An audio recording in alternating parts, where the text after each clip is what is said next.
কিয়ামতের দিন আল্লাহ রাব্বুল আলামিন কোন মানুষকে যদি হিসাবের জন্য ধরে ফেলেন তাহলে ওই বান্দার আর জাহান্নাম ছাড়া কোনো পথ নাই। এই জন্য আল্লাহ শিখাই দিয়েছেন, বান্দা দোয়া কর, ওয়া আদখিলনাল জান্নাতা বিগাইরি হিসাব, হে আল্লাহ বিনা হিসাবে তোমার জান্নাত আমাকে দান করো।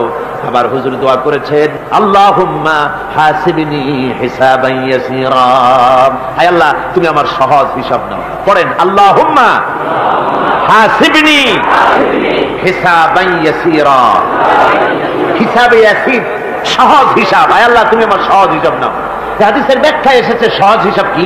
ব্যাখ্যা এসেছে সহজ হিসাবটা হচ্ছে আল্লাহ রাব্বুল আলামিন কিয়ামতের ময়দানে তার কোন বান্দাকে যদি রহমত করতে চান, কোন বান্দার প্রতি যদি দয়া করতে চান, কাউকে যদি ক্ষমা করতে চান, তাহলে আল্লাহ রাব্বুল আলামিন তাকে একটা পর্দার আড়ালে ডেকে নেবেন।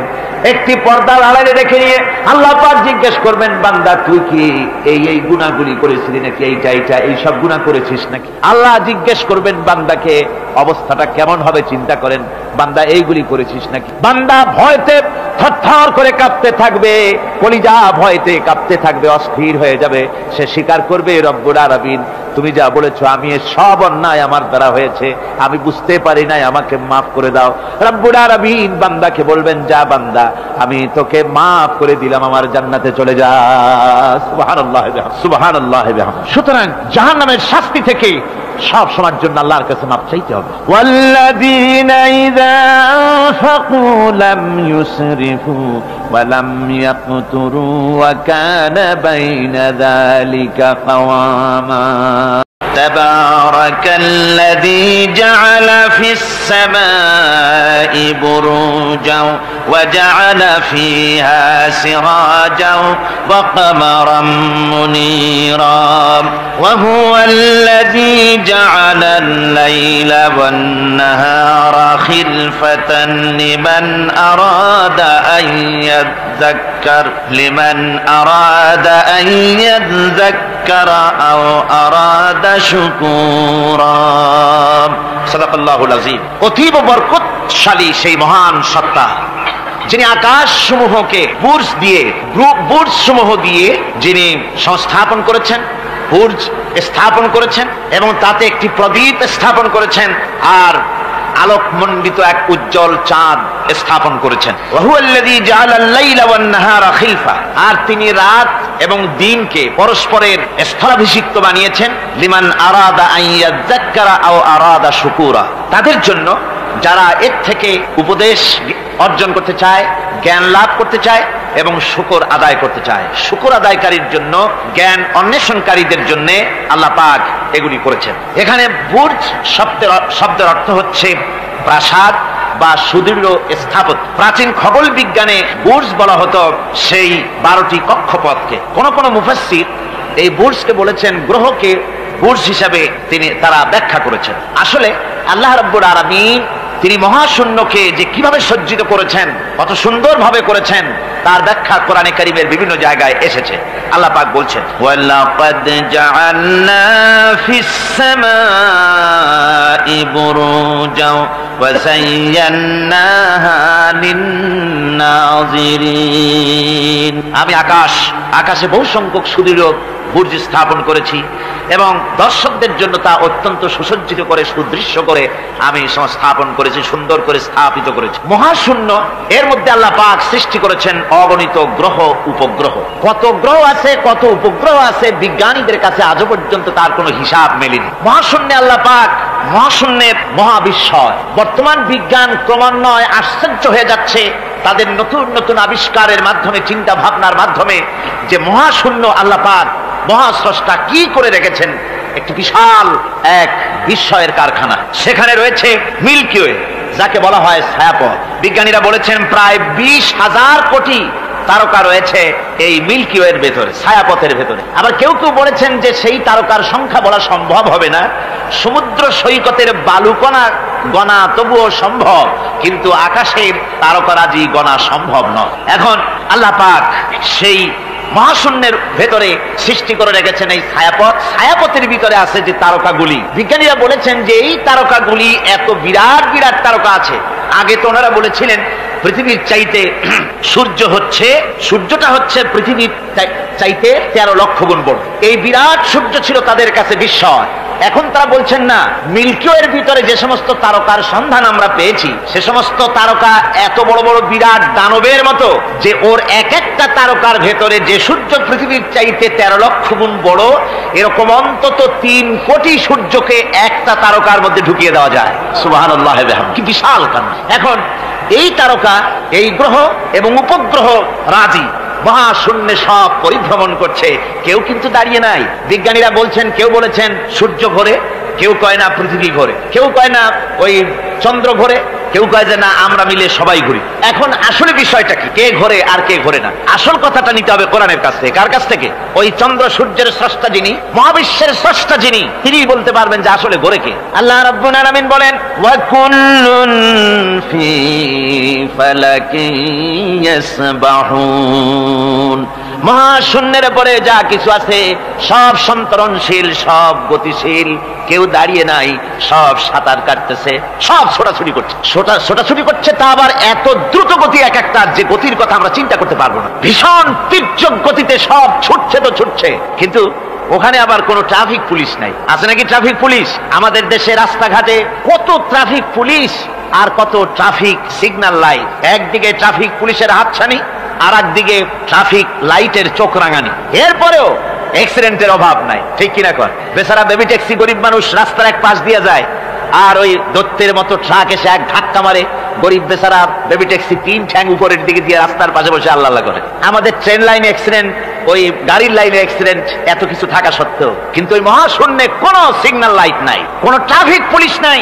এই বিশাল চাঁদ, এই বিশাল সূর্য, এবং সূর্যকে গিলে খেতে পারে, কোটি কোটি সূর্য গিলে খেতে পারে এমন তারকা, অথচ অ্যাক্সিডেন্ট নেই। আছে অ্যাক্সিডেন্ট? আল্লাহ রাব্বুল আলামিন এখানে মহাশক্তিশালী অদৃশ্য সীমারেখা সৃষ্টি করেছেন। কোরআনে কারীমে রাব্বুল আলামিন বলেন, লাশ-শামসু ইয়ামবাগি লাহা আন তুদরিকাল কামারা ওয়ালাল লাইলু সাবিকুন নাহার ওয়া কুল্লুন ফি ফালাকিন ইয়াসবাহুন। প্রবল জ্ঞানী হইবে যাহারা, আপন মনেতে বুঝিবে তাহারা, রাত্রি পারে না আগে যাইবার, দিনের স্থান করি অধিকার।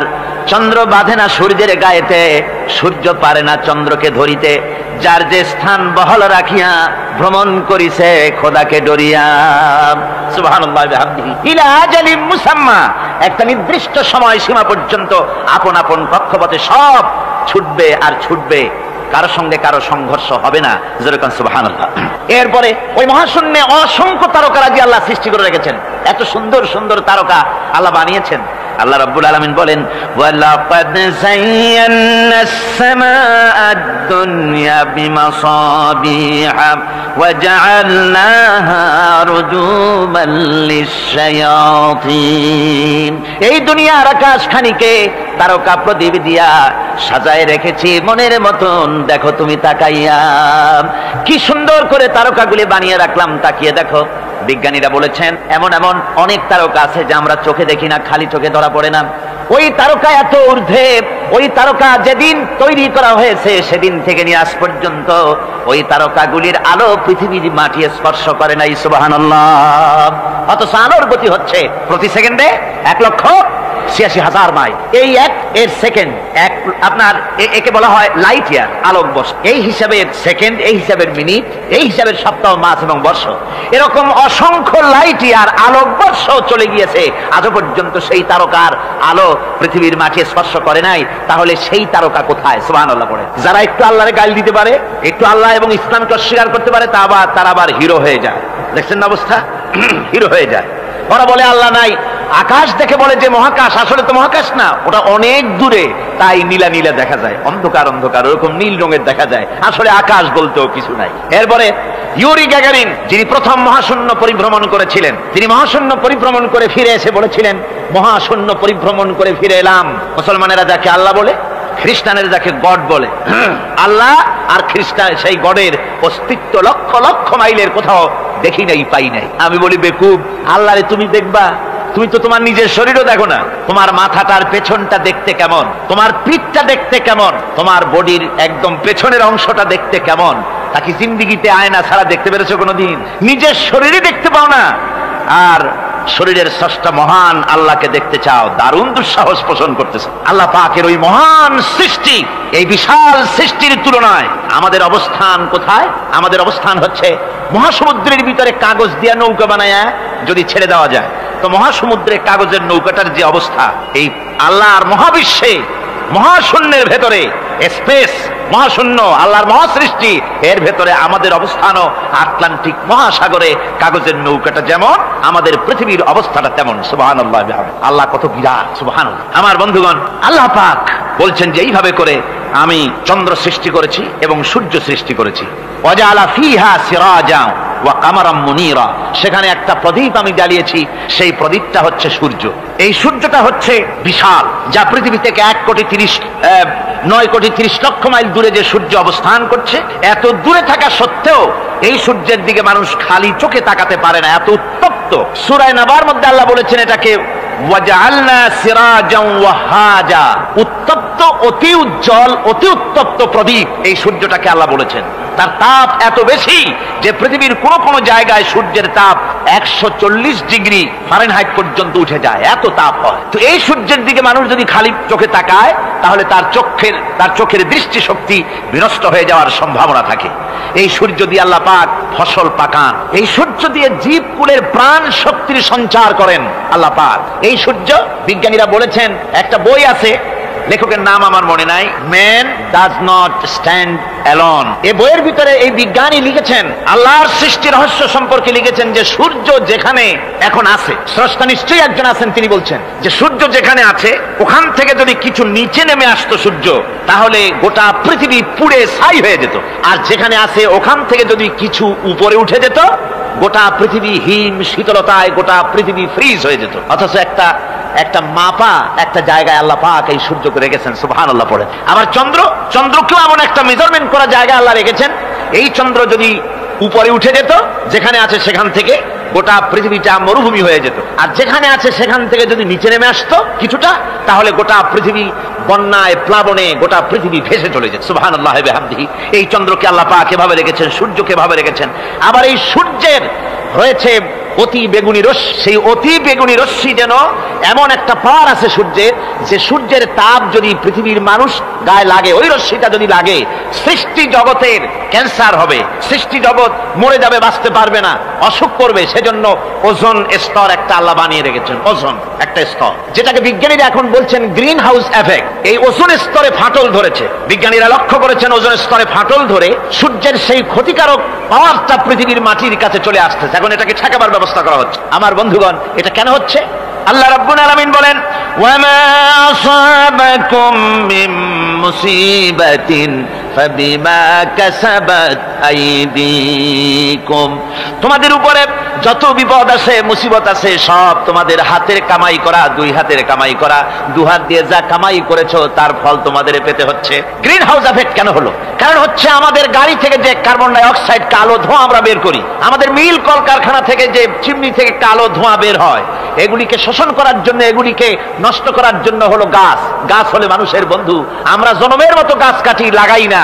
এভাবে করে প্রকৃতির ভারসাম্য আমরা নষ্ট করেছি। আমরা প্রকৃতির ভারসাম্য নষ্ট করবার জন্য ইচ্ছে করে দেশের পাহাড়গুলিকে ধ্বংস করছি। অথচ আল্লাহ পাক বলেছেন, এই পাহাড় পৃথিবীর ভারসাম্য রক্ষার জন্য, প্রকৃতির ভারসাম্যকে রক্ষা করার জন্য আমি পাহাড় সৃষ্টি করেছি। ধরে বলেন সুবহানাল্লাহ।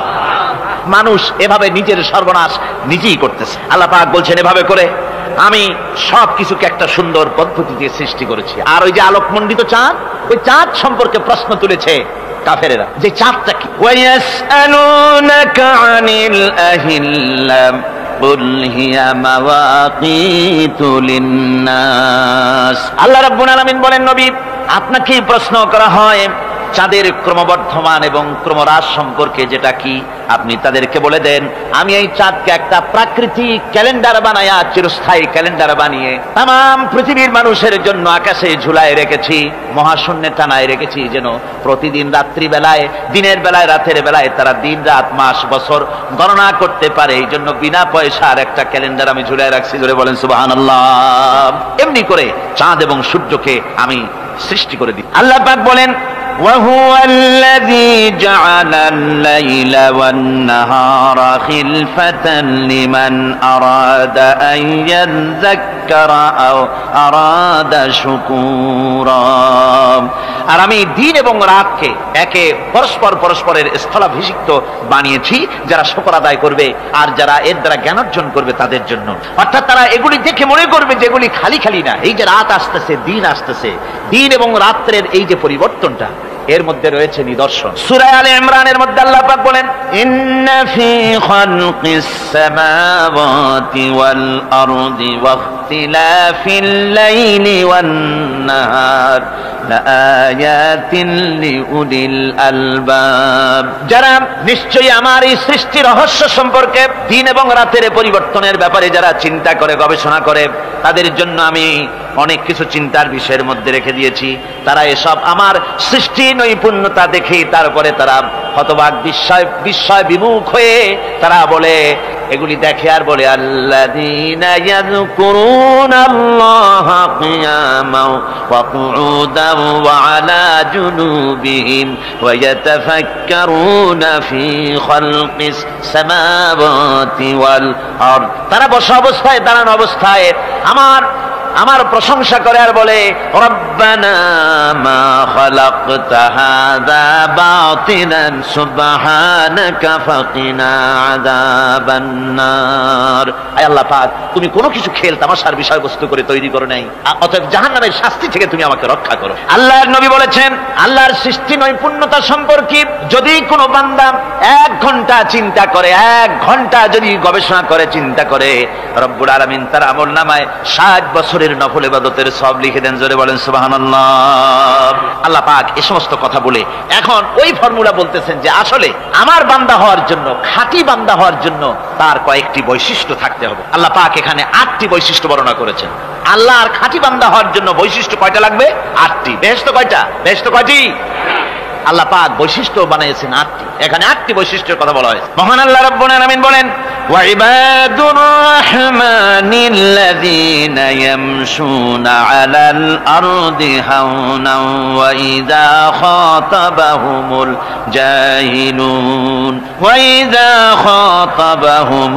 জাহিলুনা ক্বালু সালামা। রহমানের খাঁটি বান্দা তারা, রহমানের আসল বান্দা তারা যারা নাকি জমিনের উপর থেকে যখন হাঁটে খুব বিনয় বিনম্রতার সাথে তারা চলে। ওয়াইদা খাতাবাহুমুল জাহিলুন, আর যখন জাহিলরা তাদের সঙ্গে কথাবার্তা বলতে আসে তখন তারা তাদেরকে বলে, তোমাদের প্রতি সালাম, এই বলে তারা চলে। অর্থাৎ এই 8টি বৈশিষ্ট্যের প্রথম বৈশিষ্ট্য ধরা হয়েছে চালচলনকে। ইমানদার খাঁটি বান্দা যারা, তাদের চালচলন সম্পর্কে প্রথম বৈশিষ্ট্য ধরা হয়েছে। তার মানে হচ্ছে নির্লজ্জ, স্বৈরাচার, মাস্তান, গুন্ডা, বদমাশ, অত্যাচারী, এদের চালচলন এক ধরন। আবার অন্যদিকে ব্যক্তিত্ব সম্পন্ন, মর্যাদাবান, এরপরে শিক্ষিত, ভদ্র, মার্জিত, তাদের চালচলন ভিন্ন ধরনের। এই 2 শ্রেণীর চালচলন কি একরকম হয় নাকি? একরকম হয় না। তার কারণ হচ্ছে ব্যক্তির চালচলনের মাঝেই তার অবস্থাটা বোঝা যায় যে আসলে লোকটি কেমন। আল্লাহ রাব্বুল আলামিন এই কথার দ্বারা এটা প্রমাণ করতে চান যে মুমিন বান্দা যারা হবে, আল্লাহর খাঁটি বান্দা যারা হবে, তাদের পরিচয় দেওয়া লাগবে না। তাদের চালচলন দেখে, তাদের হাঁটা দেখে, তাদের চলা দেখে, তাদের বলা দেখে, তাদের আচরণ দেখে লোকেরা বুঝতে পারবে যে ইনি হচ্ছেন আল্লাহর একজন খাঁটি বান্দা, একজন মুমিন ব্যক্তি, একথা বুঝতে পারবে। আর সে ব্যক্তি জমিনের উপরে চলবে খুবই বিনম্র ভাবে। কোরআনে কারীমে অন্য জায়গায় আল্লাহ রাব্বুল আলামিন বলেছেন, ওয়ালা তামশি ফিল আরদি মারহান ইন্নাকা লান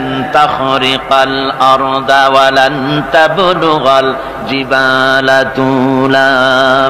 আমার জমিনের উপরে অহংকারের পদবরে হেঁটো না, আমার জমিনের উপরে অহংকার করে জমিনের উপরে হেঁটো না। তুমি জমিনের উপরে অহংকার করে হেঁটে পদাঘাত দিয়ে আমার এই জমিনকে ফাটাই দিতে পারবে না, আর তুমি লাভ দিয়ে আমার আকাশে, আমার পাহাড়ের উচ্চতাও তুমি ছাড়িয়ে যেতে পারবে না। অহংকার করে কেউ কি পায়ের আঘাত দিয়ে জমিনটাকে ফাটাই দিতে পারে? কি বলেন, পারবে? আর অহংকার করে লাভ দিয়ে পাহাড়ের উচ্চতাও কি কেউ ছাড়িয়ে দিতে পারবে? পারবে না। সুতরাং অহংকার, মোমেন ব্যক্তি যারা, তারা অহংকার করতে পারে না। অহংকার মোমেনের স্বভাব নয়। অহংকার করতে পারে কেবলমাত্র আল্লাহ রাব্বুল আলামিন। অহংকার হচ্ছে আল্লাহ পাকের ইজাত। অহংকার কে করতে পারেন? আল্লাহ পাক করতে পারেন। মানুষের অহংকার শোভা পায় না। মানুষ, তোমার আবার অহংকার কিসের? এক ফোঁটা নাপাক পানি দিয়ে যার জন্মের উৎস, এমন নাপাক পানি যা শরীর থেকে নির্গত হলে পরে গোসল করা ফরজ হয়ে যায়, এমন এক ফোঁটা নাপাক পানি যার জন্মের উৎস, তার অহংকার কি? অহংকার করবেন আল্লাহ রাব্বুল আলামিন। হাদিসে কুদসির ভিতরে এসেছে, আল্লাহ পাক বলেছেন, যে ব্যক্তি অহংকার করে সেজন্য আমার চাদর নিয়ে টানাটানি করে। জোরে কোন নাউযুবিল্লাহি মিন যালিক। সুতরাং মুমিন বান্দা যিনি হবেন, আল্লাহর খাঁটি বান্দা, রহমানের খাঁটি বান্দা, সে ব্যক্তি কখনো জমিনের উপর অহংকারের সাথে চলাফেরা করবে না, বরং তার চাল চলন হবে অত্যন্ত বিনম্র। আর কি? আর হলো জাহিলদের সঙ্গে সে কোনো বিতর্কে লিপ্ত হবে না। জাহিলরা গালাগালি দেবে, গালাগালির জবাবে সে গালাগালি দেবে না। জাহিলরা অত্যাচার করবে, অত্যাচারের জবাবে সে অত্যাচার করবে না, বরং তাদেরকে দেখলে, তারা অত্যাচার করতে আসলে, তারা গালাগালি দিলে তাদের জবাবে ইতফা বিল্লাতি হিয়া আহসান, তাদের জবাবে তাদেরকে সালাম দিয়ে সেখান থেকে তারা কেটে পড়বে। সূরা কাসাসে অন্য জায়গায় আল্লাহ রাব্বুল আলামিন একথা আবার এভাবে বলতেছেন, ওয়াইজা সামিউল লাগবা আ'রাদু আনহু ওয়া ক্বালু লানা আ'মালুনা ওয়া লাকুম আ'মালুকুম সালামুন আলাইকুম লা নাবতাগিল জাহিলিন। আল্লাহ পাক বলছেন যে যখন মুমিনেরা পরস্পরে মুমিনদের সাথে জাহিলদের যখন দেখা সাক্ষাৎ হয়ে যায়, যখন ঝগড়ায় লিপ্ত হতে চায়, তখন মুমিনেরা, যারা মুমিন বান্দা, আল্লাহর খাঁটি বান্দা, তারা বলবে যে তোমাদের আমলের প্রতিফল তোমরা পাবা, আমাদের কৃতকর্মের ফল আমরা পাবো, সুতরাং তোমাদের প্রতি সালাম, তোমাদের সাথে আমাদের কোনো সম্পর্ক নাই, ঝগড়াঝাটি না করে তারা ফিরে আসবে। আল্লাহ পাক এরপরে বলেন, ওয়াল্লাযীনা ইয়াবিতুনা লিরাব্বিহিম সুজদান ওয়া কিয়ামা।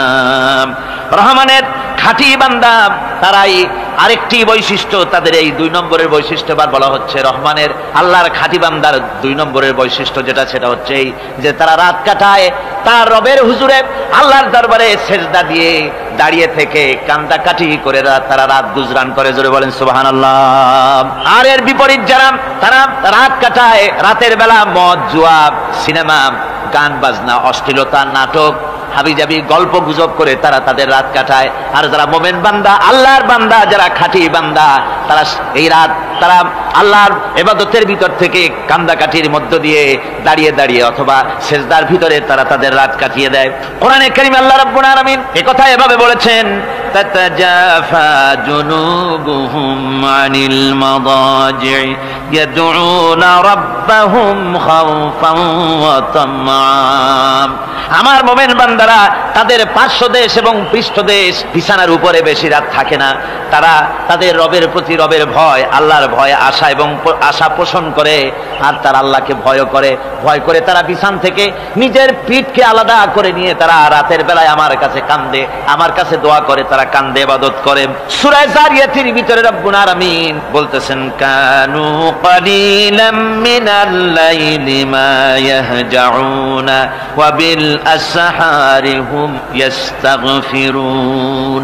আমার এই মুমিন বান্দাগুলি, আমার খাঁটি বান্দা যারা, তারা সারা রাত ঘুমায় না, রাতের একটা অংশ মাত্র তারা ঘুমায়, সারা রাত ঘুমায় না, একটা অংশ তারা ঘুমায়, আর বাকি অংশটুকুন শেষ রাত্রে তারা ওঠে আর আমার দরবারে তারা কান্দে, মাপ চায় আর কাঁদতে থাকে, চোখের পানি ফেলতে থাকে।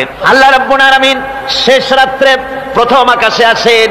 হাদিস শরীফে এসেছে, প্রথম আকাশে আল্লাহ রাব্বুল আলামিন এসে দুনিয়ার মানুষকে ডাকেন, কে আছো? গুনাহ করে জীবন বোঝাই করে ফেলেছো, নাফরমানি করেছো, গুনাহ করেছো, অথবা বিপদে পড়েছো, ঋণগ্রস্ত হয়ে পড়েছো, অসুবিধায় পড়েছো, মামলা মকদ্দমায় পড়েছো, আমার কাছে মাপ চাও, আমার কাছে সাহায্য চাও। এই সময় যে সমস্ত বান্দারা আরামের ঘুমকে হারাম করে আল্লাহর দরবারে কাঁদতে থাকে, তাহাজ্জুদের নামাজ আদায় করে যখন হাত তুলে কাঁদে, আল্লাহ পাক তখন এই দৃশ্য দেখে ফেরেশতাদের বলেন, ও আমার ফেরেশতারা, আমার ওই বান্দাগুলি কাঁদে কেন? সমস্ত মানুষ যখন ঘুমানো, এই বান্দাগুলি কাঁদে কেন বলো? ফেরেশতারা বলে, আল্লাহ তুমি তো ভালো করে জানো। ফেরেশতারা বলে, আল্লাহ পাক বলবেন, তবুও তোমাদের মুখ থেকে শুনতে চাই। ফেরেশতারা তখন বলবে, রব্বুল আলামিন তোমার বান্দা গুনাহ করেছে, জাহান্নামের ভয়তে তোমার কাছে কাঁদতেছে, তোমার ভয়তে কাঁদে, জাহান্নামের ভয়তে কাঁদে। আল্লাহ জিজ্ঞেস করেন, ফেরেশতারা, ওরা যে আমার ভয়তে কাঁদে, ওরা কি আমারে দেখছে নাকি? ফেরেশতারা বলেন, না, খোদা তোমারে দেখে নাই। আল্লাহ পাক বলেন, ওরা আমার যে জাহান্নামের ভয়তে কাঁদে, ওই জাহান্নাম তারা দেখেছে নাকি?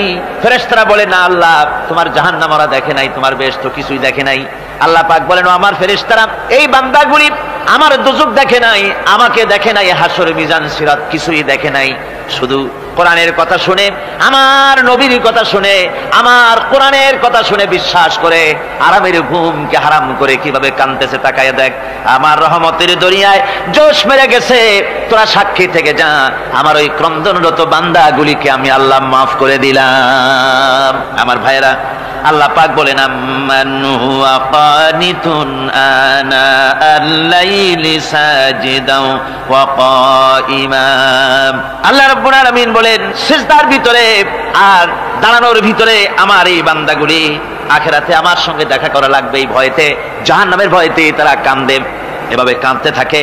আর আল্লাহ পাক ওই সময় তাদের গুনাহ মাফ করতে থাকেন। কোরআনে কারীমের ভিতরে আল্লাহ পাক বলেন সারা রাত ঘুমাতে আল্লাহ নিষেধ করেছেন, সারা রাত যেন ঘুমায়ো না, পাইকারি দরে ঘুমায়ো না, একটু জাগো। ওয়াজকুর ইসমা রাব্বিকা বুকরাতাও ওয়া আসীলা। সকাল এবং সন্ধ্যায় তোমার প্রভুর, তোমার রবের জিকির করো, স্মরণ করো। وَمِنَ اللَّيْلِ فَاسْجُدْ لَهُ وَسَبِّحْهُ لَيْلًا طَوِيلًا।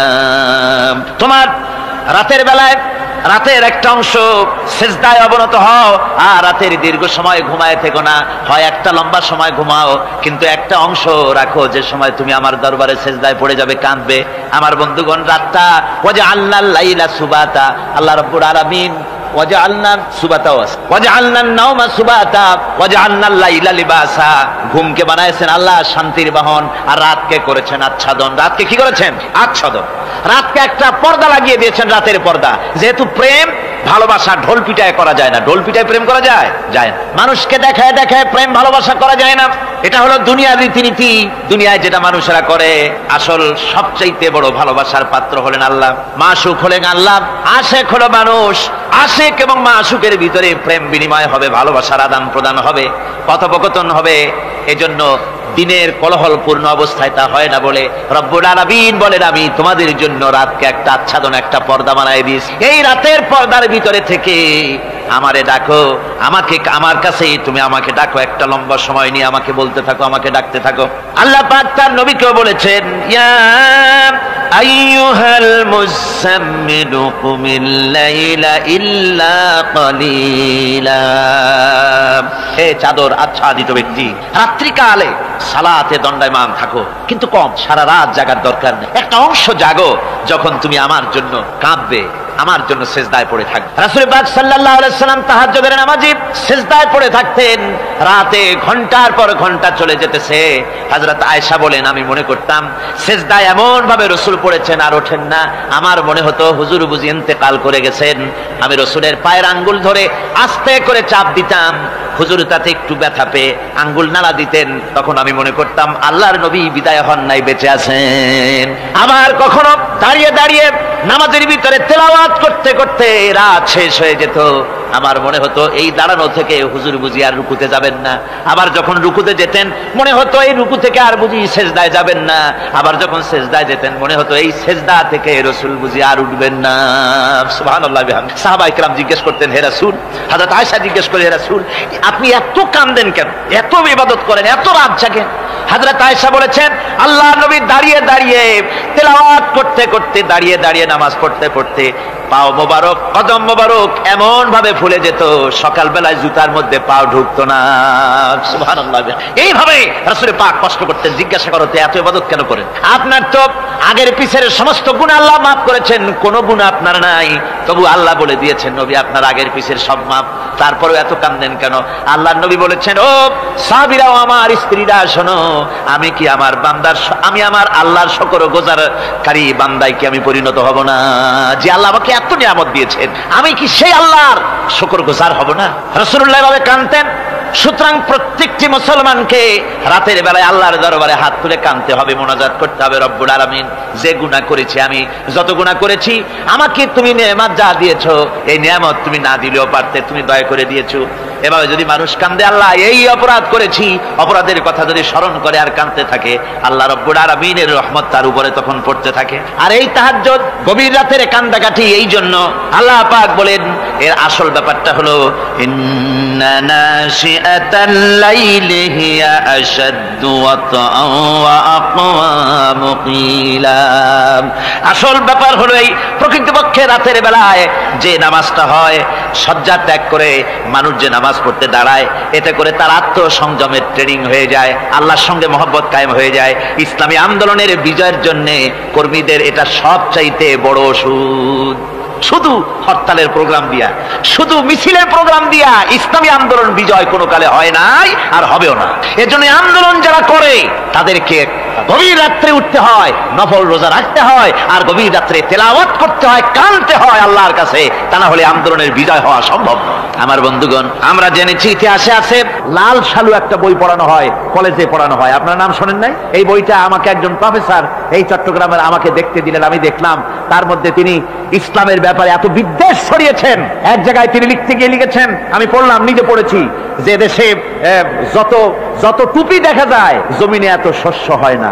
এদেশে এই মোষ দাড়ি গোপ ওঠার আগেই কোরআন শরীফ হেফজ করা সারা, অথচ জমিনে শস্য নাই। জমিনের শস্য আর কোরআন শরীফ পড়ার সাথে তুলনা করে উপহাস করেছে রীতিমতো। একটা দুশ্চরিত্র খলনায়ককে দিয়ে সেখানে কোরআন হাদিসকে বিকৃত করার অপচেষ্টা চালানো হয়েছে। এরকম একটা নিকৃষ্ট বইকে তারা স্কুলে এবং কলেজে সেখানে পড়াশোনার ব্যবস্থা করে দিয়েছে। আর ইসলামের ব্যাপারে যদি কেউ গাইল দিতে পারে তাহলে সে বইটাকে খুব সুনাম সুখ্যাতি করে বাজারে ছড়াবার চেষ্টা করা হয়, ঠিক কিনা কর? যে কবি, ওই আগেই বলেছি, যে কবি ইসলামের গাইল দিতে পারবে সে সবচাইতে বড় কবি। যে সাহিত্যিক ইসলামকে খোঁচা দিয়া, কোরআনকে খোঁচা দিয়া কথা লিখতে পারবে সে হলো শ্রেষ্ঠ সাহিত্যিক, ঠিক কিনা কর?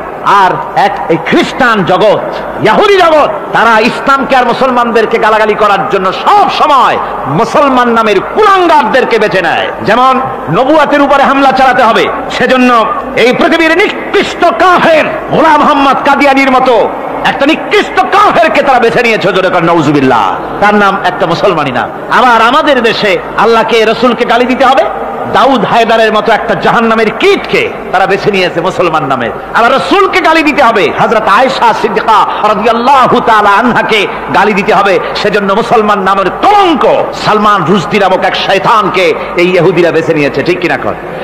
কিন্তু এখন সালমান রুশদি যাবা কোথায়? এখন সালমান রুশদির উপরে যিনি হুকুম হজ জারি করেছিলেন ইমাম খোমেনি বেঁচে নাই, কিন্তু তার হুকুম এখনো বেঁচে আছে। উনি অর্ডার করেছেন, যেখানে পাও সেখানে হত্যা করো, ফাকতুলু সালমান রুশদি হাইসু ওয়াজাদতুম, ওরে যেখানে পাও সেখানে হত্যা করো। এখন ওর দশা হয়েছে এই, চেহারা সার্জারি করে টরিয়া, তারপরে এখন লা ইয়ামুতু ফিহা ওয়ালা ইয়াহইয়া, সে বাঁচিয়াও নাই মরিয়াও নাই, এমন অবস্থা আছে। আমার ভাইরা, আমার মুসলমান মদও যদি খায়, জিনাও যদি করে, রাসূলকে যখন কেউ গালি দেয় তখন মনে করে আমি একটা অপরাধ করেছি, ঠিক, আমি মদ খাইছি, অন্যায় করেছি, আমি নামাজ পড়ি না, অন্যায় করেছি, কিন্তু আমার রাসূলকে গালি দিয়েছে, ওরে যদি পাই ওর কাঁচা কলিজা চাবায় খাবো, ঠিক কিনা কর? সুতরাং আজকে এইভাবে করে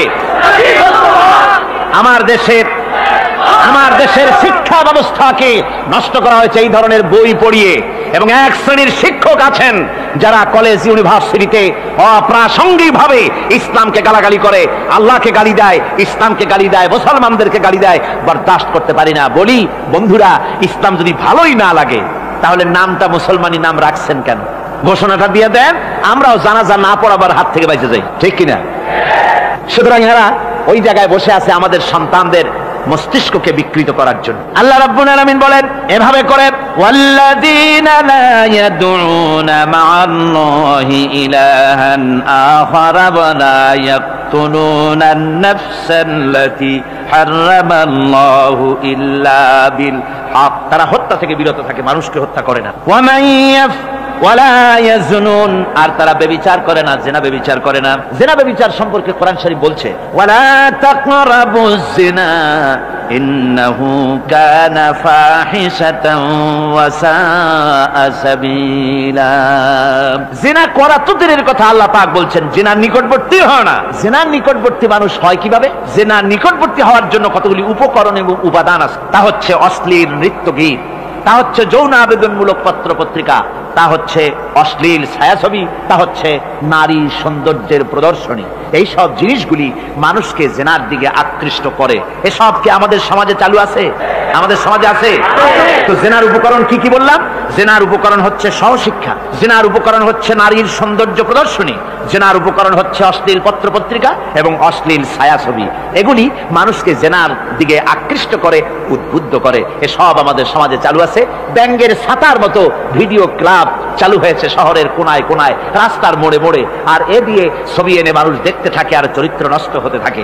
এরপরে রয়েছে সহশিক্ষার ব্যবস্থা, রয়েছে নারীদের বেপরদিগি সৌন্দর্যের প্রদর্শনী, আর রয়েছে যৌনাবেদনমূলক পত্র পত্রিকা। আর পত্র পত্রিকার কাজই হচ্ছে এখন যৌন সুশ্রুতি দেওয়া আর ইসলামকে গালি দেওয়া। বর্তমান সরকারের আমলে 1991 সনের জানুয়ারি থেকে শুরু করে, যখন সরকারের স্থিতিশীলতা ছিল না, জানুয়ারি ফেব্রুয়ারি মাস থেকে নিয়ে আজ পর্যন্ত বর্তমান সরকার প্রায় 138টি সাপ্তাহিক, পাক্ষিক, মাসিক, দৈনিক পত্রিকার ডিক্লারেশন দিয়েছেন। এতগুলি পত্রিকা, আর সমস্ত পত্রিকায় ওনারা ঘোষণা করেছেন যে আমরা সাংবাদিকতার সর্বোচ্চ স্বাধীনতা দিয়েছি। আর এই সর্বোচ্চ স্বাধীনতার সুযোগ নিয়ে প্রত্যেকটি পত্রিকা, অলমোস্ট প্রায় প্রত্যেকটি পত্রিকা ইসলামকে গালি দিচ্ছে।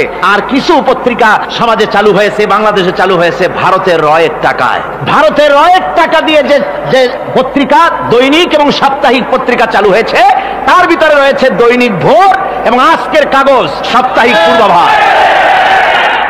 ভারতের রয়ের টাকা দিয়া পরিচালিত এই কাগজগুলি গোটা বাংলাদেশের জাতি সত্তাকে দ্বিধা বিভক্ত করার জন্য সর্বাত্মক প্রচেষ্টা তারা চালাচ্ছে। এরা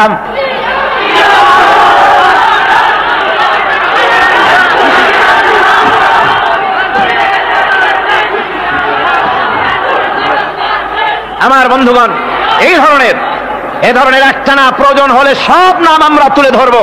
ভারতের টাকা দিয়ে, ভারতের রয়ের টাকা দিয়ে তারা এভাবে পত্রিকা তৈরি করে গোটা বাংলাদেশের স্বাধীনতা, সার্বভৌমত্ব এবং অস্তিত্বের উপরে আঘাত হানতেছে। শুধু তাই নয়, তারা ইসলামের উপর আঘাত হানছে। আলেম এবং পীরদের বিরুদ্ধে বক্তব্য তারা পত্রিকার ভিতরে সমালোচনামূলক কথাবার্তা তারা লিখছে। এমন একটা সাপ্তাহিক পত্রিকা কম পাবেন যেখানে ইসলামকে, ইসলামী আন্দোলনকে কিছু না কিছু খোঁচা মারা না হচ্ছে। ঠিক কিনা কর? যারা বলেন ঠিক কিনা? তো এইভাবে করে তারা ষড়যন্ত্র চালিয়ে আমি সেদিন ঢাকায় বলেছিলাম যে বর্তমান মহিলা সরকার চলছে বলে আমরা কথা বলছি না, কিন্তু আমাদের একটা ধৈর্য আছে। আমরা সরকারকে সময় দিচ্ছি এগুলিকে কন্ট্রোল করার জন্য। শাসনতান্ত্রিক অ্যাকশন নেওয়া উচিত গভর্নমেন্টের। শাসনতন্ত্রে কি আছে? শাসনতন্ত্রে, সংবিধানে, কনস্টিটিউশনে লেখা আছে যে নাগরিকদের কোন ধর্মীয় অনুভূতিতে আঘাত লাগতে পারে এমন কোন কথা, এমন কোন বক্তব্য কেউ লিখতেও পারবে না, বলতেও পারবে না। সেটা দণ্ডমূলক শাস্তি, এটা শাস্তি হবে। তার এ ধরনের কথা লেখা আছে। এটা লেখা থাকা সত্ত্বেও যারা ইসলামের বিরুদ্ধে কথা বলে, পত্রিকার মাধ্যমে যারা এগুলি লেখে, এগুলির বিরুদ্ধে গভর্নমেন্টের হাত দিতে, অ্যাকশন নিতে অসুবিধা কোথায়? আমরা সময় দিচ্ছি সরকারকে, তারা এই জিনিসগুলি দেখুক এবং অ্যাকশন নিক। যদি তা না হয় তাহলে জনগণের তো ইসলামের, এদেশের মুসলমান বৃহত্তর জনসংখ্যা, জনগোষ্ঠী হচ্ছে মুসলমান। ইসলামের বিরুদ্ধে, তার আল্লাহর বিরুদ্ধে, রসুলের বিরুদ্ধে, মুসলমানদের সবচাইতে প্রিয় জিনিসগুলির বিরুদ্ধে কেউ যদি কথা বলে, মুসলমানেরা তা বেশি দিন বরদাস্ত করবে না। আল্লাহ পাকের বলে বলেন ইউদাআফ লাহুল আযাবু ইয়াওমাল কিয়ামাতি ওয়া ইয়াখলুদু ফীহি মুহানা। এই সব কাজ যারা করবে, আল্লাহকে বাদ দিয়ে যারা আল্লাহকে বাদ দিয়ে অন্যকে মাবুদ বলে ডাকবে আর হত্যা করবে, জিনা করবে, আল্লাহ বলেন তাদেরকে কিয়ামতের দিন পুনঃ পুনঃ আযাব দেওয়া হবে। আর তাদেরকে ওয়ায়াখলুদ ফীহি মুহানা, তারা বড় লাঞ্ছনার জীবন যাপন করবে, সেখানে লাঞ্ছনার সাথে তারা বসবাস করবে। ইল্লা মান তাবা ওয়া আমানা ওয়া আমিলা আমালান সালিহান ফাউলাইকা ইউবাদদিলুল্লাহু সাইয়্যাতিহিম হাসানাত ওয়া কানা আল্লাহু গফুরার রহিমা। ইল্লা মান তাবা, এই সমস্ত আযাব থেকে বাঁচবে কারা? বাঁচবে সেই সব লোক যারা তওবা করেছে এবং নেক আমল করেছে। ফাউলাইকা ইউবাদদিলুল্লাহু সাইয়্যাতিহিম হাসানাত, আল্লাহ রাব্বুল আলামিন তাদের অন্যায় ত্রুটিপূর্ণ কাজগুলিকে ভালো দিয়ে বদলে দিবেন। সুবহানাল্লাহি ওয়া বিহামদিহি। ওয়া কানা আল্লাহু গফুরুর রহিমা, আর আল্লাহ পাক হচ্ছেন বড় ক্ষমাশীল এবং দয়াবান। এই সুসংবাদ তাদের জন্য যাদের জীবন নানা প্রকারের অপরাধে কলঙ্কিত করেছে যারা, এবং নিজেদেরকে সংশোধন করতে এখন ইচ্ছুক। জীবনে বহু গুনাহ করেছে, হারামি, বদমাশি, জিনা, ব্যভিচার করেছে, এখন জীবনকে সংশোধন করতে চায়। এদের জন্য আল্লাহ রাব্বুল আলামিন এই সাধারণ ক্ষমা ঘোষণা করেছেন, জেনারেল এমনেস্টি ঘোষণা করেছেন, সাধারণ ক্ষমা ঘোষণা করে দিলেন যে তোমরা এখনো যদি হেদায়েত হতে চাও, চূড়ান্ত ধ্বংস থেকে যদি বাঁচতে চাও, তাহলে আমি তোমাদের জন্য তওবার পথ খুলে রেখেছি। আল্লাহ যদি এই তওবার পথ খুলে না দিতেন, তাহলে মানুষ হতাশায় নিরাশায় শয়তান হয়ে যেত।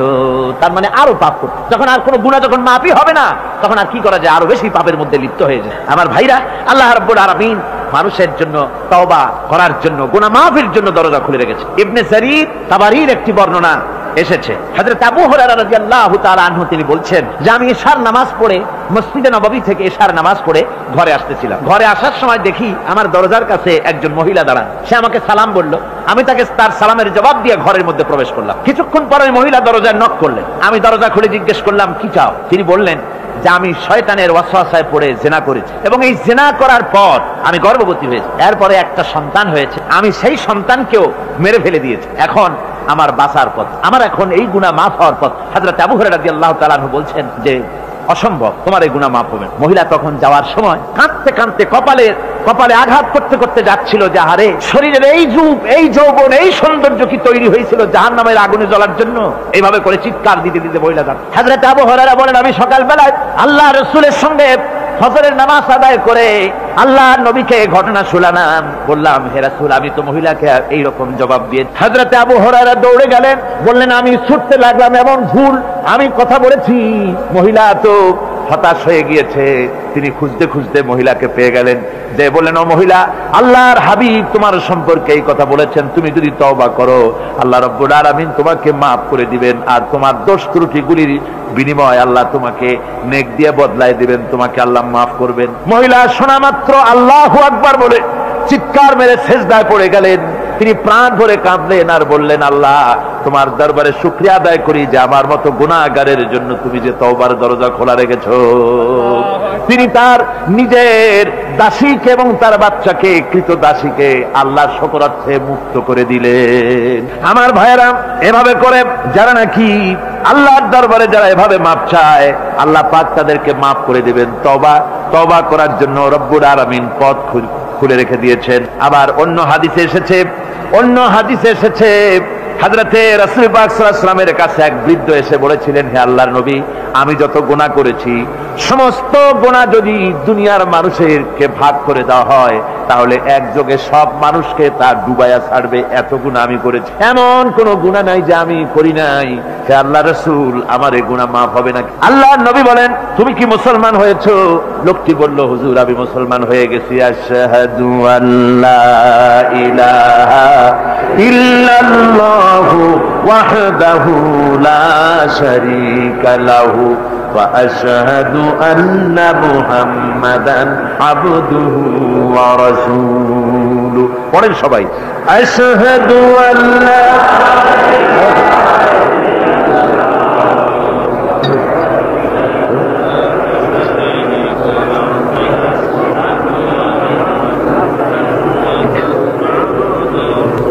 ওই লোকটি যখন কলেমা পড়লেন, বললেন আমি মুসলমান হয়েছি। আল্লাহ নবী বলেন, শোনো আল্লাহর বান্দা, তুমি যখন কলেমা পড়েছো, তোমার পেছনের তামাম জিন্দেগির সমস্ত গুনাহ খাতা আল্লাহ রাব্বুল আলামিন মাফ করে দিয়েছেন। শুধু মাফ করেন নাই, আরো কি করেছেন? ওয়ায়ুবাদদিলুল্লাহু সাইয়্যাতিহিম হাসানাত। দোষ ত্রুটি তোমার যা আছে, যে ব্যক্তি তওবা করে আল্লাহর পথে চলে, নেক আমল করে, পেছনের জীবনের দোষ ত্রুটি যা করেছেন সবগুলির বদলে আল্লাহ রব্বুল আলামিন নেকি লিখে দিবেন। জোরে বলেন সুবহানাল্লাহ। তার মানে হচ্ছে জীবনে যত অপরাধ করেছিল, তওবা করে যখন ভালো কাজ করবে আর পেছনের কথাগুলি যখন মনে করবে গভীর রাত্রে, আল্লাহ আমি এই ধরনের পাপ করেছিলাম, চুরি করেছি, ডাকাতি করেছি, জেনা করেছি, মদ খেয়েছি, মিথ্যা কথা বলেছি, এই সব কথা বলে যত অনুশোচনা করবে আর অনুতপ্ত হবে, চোখ দিয়া যত পানি পড়বে, নতুন নতুন করে তার আমল নামে আল্লাহ নেকি লিখতে থাকবেন। জোরে বলেন সুবহানাল্লাহ। রব্বুল আলামিন তার বান্দাকে এত ভালোবাসেন, একজন সাহাবী কতগুলি পাখির বাচ্চা নিয়ে রাসূলের কাছে হাজির হয়েছেন। আল্লাহর নবী বলেন, এই পাখির বাচ্চাগুলি আনলা কেন? সাহাবী বলেন, হুজুর এই পাখির বাসাটা ভেঙে গিয়েছিল, বাচ্চাগুলি যখন ধরলাম ওর মা আমার মাথার উপরে ঠোকরাতে লাগলো, সে নিজের জীবনের মায়াকে উপেক্ষা করে বাচ্চাগুলিকে হেফাজত করার জন্য আমার উপরে ঝাঁপিয়ে পড়লো। আমি নিয়ে এসেছি এখানে, এই দেখুন ঘরের মধ্যে ঢুকেছে, এখানে ওই পাখিটা এসেছে। আমি রাসূলকে দেখাতে এলাম প্রাণী জগতে মায়ের সন্তানের প্রতি কত মায়া, সেটা দেখাতে এলাম। আল্লাহর নবী বলেন, ও সাহাবী, প্রাণী জগতে সন্তানের প্রতি মায়ের কতটুকু মহব্বত তুমি তাই আমাকে দেখাতে এসেছো। শোনো, এই প্রাণী জগতে সন্তানের প্রতি মায়ের যত মহব্বত, তার চাইতে লক্ষ কোটি গুণে বেশি মহব্বত বান্দার প্রতি আল্লাহ রাব্বুল আলামিনের। মহব্বতকে, করুণাকে, রহমতকে, ভালোবাসাকে 100 ভাগ করা হয়েছে। 100 ভাগ করে 99 ভাগ আল্লাহ নিজের কাছে রেখেছেন, আর একটা ভাগ তামাম পৃথিবীর প্রাণী জগতে আল্লাহ ছড়াই দিয়েছেন। একটা ভাগ দিয়েছেন সারা দুনিয়ায় প্রাণী জগৎ। সেই একটা ভাগে এই শত সহস্র কোটি প্রাণীর মধ্যে যেটুকুন আমরা পাইছি, এতটুকুন মহব্বতে সন্তানের জন্য কলিজায়, সন্তানের কোনো অকল্যাণ হলে কলিজায় পানি থাকে না, সন্তানের কোনো অসুবিধা হলে বা মা বাপের কষ্ট হলে বা কারো কোনো কষ্ট হলে আমরা এই ধরনের আমাদের অবস্থা সৃষ্টি হয়ে যায়। এক ভাগ তামাম পৃথিবীর সমস্ত প্রাণী জগতে ছড়ায় দেওয়ার পর আমাদের অবস্থা যদি এই হয়, তাহলে 99 ভাগ রহমত যার কাছে, বান্দার প্রতি তার মহব্বত কতখানি। আমার বন্ধুগণ, রাসূল পাক সাল্লাল্লাহু আলাইহি ওয়াসাল্লাম বলেছেন, ও সাহাবীরা, একজন লোক উটের পৃষ্ঠে যাচ্ছিল কোথাও, উটের পৃষ্ঠে তার খাবার আছে, পানিও আছে। যেতে যেতে মরুদ্যানের মধ্যে সে বিশ্রাম করলো। ঘুমের থেকে জেগে দেখে উট নাই, খাবার নাই, পানিও নাই। বড় লোকটা কেমন পেরেশান হয়। সাহাবীরা বলেন, হুজুর, উট হচ্ছে মরুভূমির জাহাজ, উট হারায় গেছে, টাকা পয়সা যা ছিল, খাদ্য খাবার ছিল, সব চলে গেছে, এর থেকে পেরেশানি তো আর কিছুই হয় না। হুজুর বলেন, লোকটা খানিকক্ষণ চিন্তা ভাবনা করতে করতে কিছুক্ষণ পর দেখলো উট ফিরে এসেছে, সমস্ত টাকা তার ওই খাদ্য আর পানিও নিয়ে হাজির হয়ে গেছে। বলো কেমন খুশি হয়? হুজুর, হযরত সাহাবীরা বলেন, হুজুর, এর থেকে খুশি আর কি হতে পারে? লোকটার দিল তো ভরে যাবে। আল্লাহর নবী বলেন, ও সাহাবীরা, কোন বান্দা যদি আল্লাহ থেকে নাফরমান হয়ে যায়, নামাজ ছেড়ে দেয়, জিনা ব্যভিচার বদমাশি নাফরমানিতে যদি যখন লিপ্ত হয়ে যায়, উঠারা ব্যক্তি উট পাওয়ার জন্য যেমন পেরেশানি বোধ করে, আল্লাহ রাব্বুল আলামিন তার ওই নাফরমান বান্দার জন্য আল্লাহ রাব্বুল আলামিন ফিরে আসার জন্য আল্লাহ রাব্বুল আলামিন চান। বান্দা যখন, নাফরমান বান্দা নিজের গুনাহ বুঝতে পেরে যখন সেজদায় পড়ে গিয়া কান্দে, রব্বুল আলামিন আমার গুনাহ মাফ করে দাও, এইভাবে যখন কাঁদতে থাকে, রব্বুল আলামিন, আল্লাহর হাবিব বলেন, উঠারা ব্যক্তি উঠ ফেলে পড়ে, ওই ব্যক্তি যত খুশি হন। কোন নাফরমান বান্দা যখন সেজদায় পড়ে যায়, আল্লাহ রাব্বুল আলামিন এর চাইতে লক্ষ কোটি গুণে বেশি খুশি হয়ে যান। আল্লাহ পাক হচ্ছেন রহমান রহিম, গাফুরুর রহিম। পৃথিবীতে এমন কে আছে আপনি আমাকে বলেন? এমন কে আছে অপরাধ করবে না আর সে বলবে আয় তোরে মাফ করে দেই? বলেন, এরকম আছে নাকি? কেউ বলেন আছে? এমনকি বাপ মা ছেলে অন্যায় করেছে, বাপ মার দিল চায় ছেলেটা যদি মাপ চাইতো বড্ড ভালো হতো, ওর সাথে প্রাণ ভরে কথা বলতাম, বুকের সাথে জড়িয়ে দিতাম, কিন্তু মুখ খুলে বলে না যে অপরাধ করেছিস মাপ চাইয়া যা, এরকম বলে। মাও বলে না, বাপেও বলে না, কিন্তু একমাত্র মহান সত্য রব্বুল আলামিন বান্দা যখন গুনাহ করে আল্লাহ ডাকে, বান্দারে গুনাহ করেছিস ফিরে আয়, আমি তোরে মাফ করে দেব। গুনাহ করেছিস ফিরে আয়, জিনা করেছিস ফিরে আয়, মদ খেয়েছিস ফিরে আয়, মানুষ হত্যা করেছিস ফিরে আয়, কুফরি করেছিস ফিরে আয়, আগুন পূজা করেছিস ফিরে আয়, মাটি পূজা করেছিস, সূর্য পূজা করেছিস, যা করেছিস না কেন ফিরে আয়, আমাকে ডাক দে, আমি তোর জিন্দেগির গুনাহ আমি আল্লাহ মাফ করে দেব। এই জন্য আল্লাহ রাব্বুল আলামিনকে যখন কোন বান্দা একবার ডাকে, দিল থেকে, কলিজা থেকে একটা ডাক যদি দেয়, আল্লাহ 1000 ডাকের তুলনায় একটা ডাক আল্লাহ কলিজা থেকে ডাক। এই ডাকটা কোথা থেকে? কলিজা থেকে। দিল সে जुबात निकलती है, असर रखती है, पर नहीं मगर ताकते परवास रखती है। অন্তর থেকে যে কথা বেরোয় তা প্রভাব বিস্তার করে। কলিজা থেকে যদি কেউ ডাক দেয় আল্লাহ, কলিজার একটা ডাক আলাদা না? বলেন আলাদা কিনা? কলিজা থেকে ডাক, বলেন না সবাই আল্লাহ। কলিজা থেকে একটা ডাক যদি কেউ ভাবে আল্লাহকে ডাক দেয় আল্লাহ, আল্লাহ রাব্বুল আলামিন বান্দা যখন একবার ডাক দেয়, আল্লাহ তখন 70 বার লাব্বাইক বলেন, 70 বার সাড়া দিয়া বলে, বান্দা কি চাও? আমি তোর কাছে হাজির। কি চাস বল, আমাকে আমি মাফ করে দেব। সুতরাং আল্লাহ রাব্বুল আলামিন বলছেন, আমার কাছে ক্ষমা চাও, মাফ চাও, আমার কাছে মাফ চাও, যত মাফ চাইবে আমি মাফ করে দেব। পৃথিবীতে এমন কেউ নাই যার কাছে বেশি চাইলে তিনি খুশি হবেন। আল্লাহ রাব্বুল আলামিন এমন এক সত্তা যার কাছে যত বেশি চাওয়া যাবে তিনি তত বেশি খুশি হবেন। হর হামেশা দেনে কো वो तैयार है, जो न मांगे उससे वो बेजार है। যত বেশি চাওয়া যায় আল্লাহর কাছে, আল্লাহ তত খুশি হন। আর যে ব্যক্তি চায় না আল্লাহর কাছে, আল্লাহ তার উপরে বেজার হয়ে যান। ومن تاب وعمل صالحا فإنه يتوب إلى الله متابا। আর যারা তওবা করে, নেক আমল করে, তার আল্লাহর দিকে ফিরে আসে, যেমনটি তার আশা উচিত তেমন ভাবে সে আল্লাহর কাছে ফিরে আসে। তার মানে হলো তওবা মাফ, তওবা কবুল করার জন্য, গুনাহ মাফ করার জন্য পৃথিবীতে কেউ নাই। আছে কেউ? গুনাহ কি কেউ মাফ করতে পারে? দুনিয়ায় কেউ পারে? আকাশে কেউ পারে? আল্লাহ ছাড়া কেউ গুনাহ মাফ করতে পারে? যদি মানুষ তওবা করে, রব্বুল আলামিন বলেন সে এমন ভাবে তওবা করে আল্লাহর কাছে ফিরে এসেছে যেখানেই তার আসা উচিত, এই জায়গা ছাড়া আর তার কোনো যাওয়ার জায়গা নাই। সুতরাং সে জায়গা মতো এসেছে, অনুতপ্ত এবং অনুশোচনা করেছে। আল্লাহ পাক এ ধরনের অনুতপ্তকারী, অনুশোচনাকারীকে রব্বুল আলামিন ক্ষমা করে দিয়ে থাকেন। ওয়াল্লাযীনা লা ইয়াশহাদুনা আয-যুর ওয়া ইযা মাররু বিল-লাগবি মাররু কিরামা। আর যারা মিথ্যার সাক্ষ্য হয় না, রহমানের বান্দা তারা যারা মিথ্যার সাক্ষ্য হয় না, এটা হচ্ছে ষষ্ঠ বৈশিষ্ট্য। আর তারা কোনো অনর্থক, কোনো নিরর্থক কোনো কাজ যদি দেখে, ঘটনা দেখে, সেখান থেকে তারা শরীফ মানুষের মতো, একেবারে নিতান্ত ভদ্র মানুষের মতো সেখান থেকে কেটে পড়ে। গান বাজনা হচ্ছে, নাটক হচ্ছে, অশ্লীলতা হচ্ছে, গালাগালি হচ্ছে, অনর্থক কোনো কাজ হচ্ছে, নিরর্থক কোনো অনুষ্ঠান কিছু একটা হচ্ছে, ওখান থেকে একটা ভদ্রলোকের মতো, যেমন কোনো দুর্গন্ধময় জায়গা থেকে মানুষ যখন যায়, নাকে রুমাল দিয়ে আস্তে করে সেখান থেকে পাশ কেটে চলে যায়, ঠিক কিনা? ঠিক ওইভাবে করে আল্লাহ পাক বলছেন আমার মুমিন বান্দারা এই ধরনের কোনো অনর্থক, নিরর্থক যে কাজের মধ্যে কোনো পরকাল নাই, আল্লাহ নাই, দুনিয়ার মানুষের স্বার্থ নাই, দেশের স্বার্থ নাই, রাষ্ট্রের স্বার্থ নাই, জনগণের স্বার্থ নাই, এই ধরনের সমস্ত গাল গপ্প, নাটক, উপহাস, এই ধরনের মজা, এই ধরনের অনুষ্ঠান যখন দেখে, আমার মুমিন বান্দারা সেখানে দাঁড়ায় না। ময়লার কাছ থেকে নাকে রুমাল দিয়ে মানুষ যেমন চলে যায়, এই লোকটি তখন অত্যন্ত ভদ্রের মতো আস্তে করে পাশ কেটে বেরিয়ে যায়। ওয়াল্লাযীনা ইযা যুক্কিরু বিআয়াতি রাব্বিহিম লাম ইয়াখিরু আলাইহা সাম্মান ওয়া উমিয়ানা। আর আমার বান্দাদের 7 নম্বরের, রহমানের বান্দা, খাঁটি বান্দা যারা, তাদের 7 নম্বরের বৈশিষ্ট্য হচ্ছে এই যে ওই সমস্ত বান্দারা তাদের কাছে যখন আমার আয়াতকে শোনানো হয়, আমার কোরআন তেলাওয়াত করে, আমার আয়াত করে যখন নসিহত শোনানো হয়, তখন তারা বোবার মতো, বদিরের মতো বসে থাকে না। বুঝতে পেরেছেন? রহমানের খাঁটি বান্দা যারা, তাদের কাছে কোরআনের কথা ওয়াজ করে যখন শোনানো হয়, আল্লাহর কালাম যখন শোনানো হয়, আয়াত পড়ে পড়ে যখন নসিহত শোনানো হয়, লাম ইয়াখিরু আলাইহা সুম্মান ওয়া উমিয়ানা, তখন ওই ব্যক্তি অন্ধ এবং বধিরের মতো চুপ করে বসে থাকে না, বরং আমল করা শুরু করে দেয়। জোরে বলেন সুবহানাল্লাহ। যখন সে জানলো যে এগুলি হলো আল্লাহর বিরোধী কাজ, এগুলি আল্লাহর কাজ, আল্লাহ রাসূলের কাজ, তখন তা পালন করা শুরু করে দেয়। এই 5 দিন ধরে কোরআনের যে কথাগুলি হলো, এই কথাগুলি শোনার পর আপনারা কি বসে থাকবেন? বসে থাকবেন? তারা বসে থাকবে। এইগুলি শোনার পরে আল্লাহ তাদেরকে বলেছেন এরা হলো অন্ধ, এরা হলো বধির, এরা হলো বোবা। আমরা আল্লাহর এই যে কথা, আমরা কি অন্ধ আর বধির আর বোবা হবো নাকি?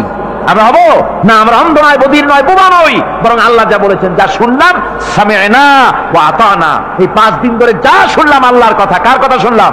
আর সমস্ত কথা আমরা আমল করব। জোরে কোন আমিন। আল্লাহ যেন কবুল করেন। জোরে কোন আমিন। আমল করা কি? বসে না থাকা কি? বসে না থাকা হচ্ছে যা শুনলাম, আল্লাহর যা ফরজ, যা হুকুম, তা মানবো। আল্লাহ যা নিষেধ করেছেন তার থেকে ফিরে থাকবো, এটাই হলো কাজ। এরপরে রব্বুল আলামিন বলেন والذين يقولون ربنا هب لنا من أزواجنا وذرياتنا قرة أعين واجعلنا للمتقين إماما।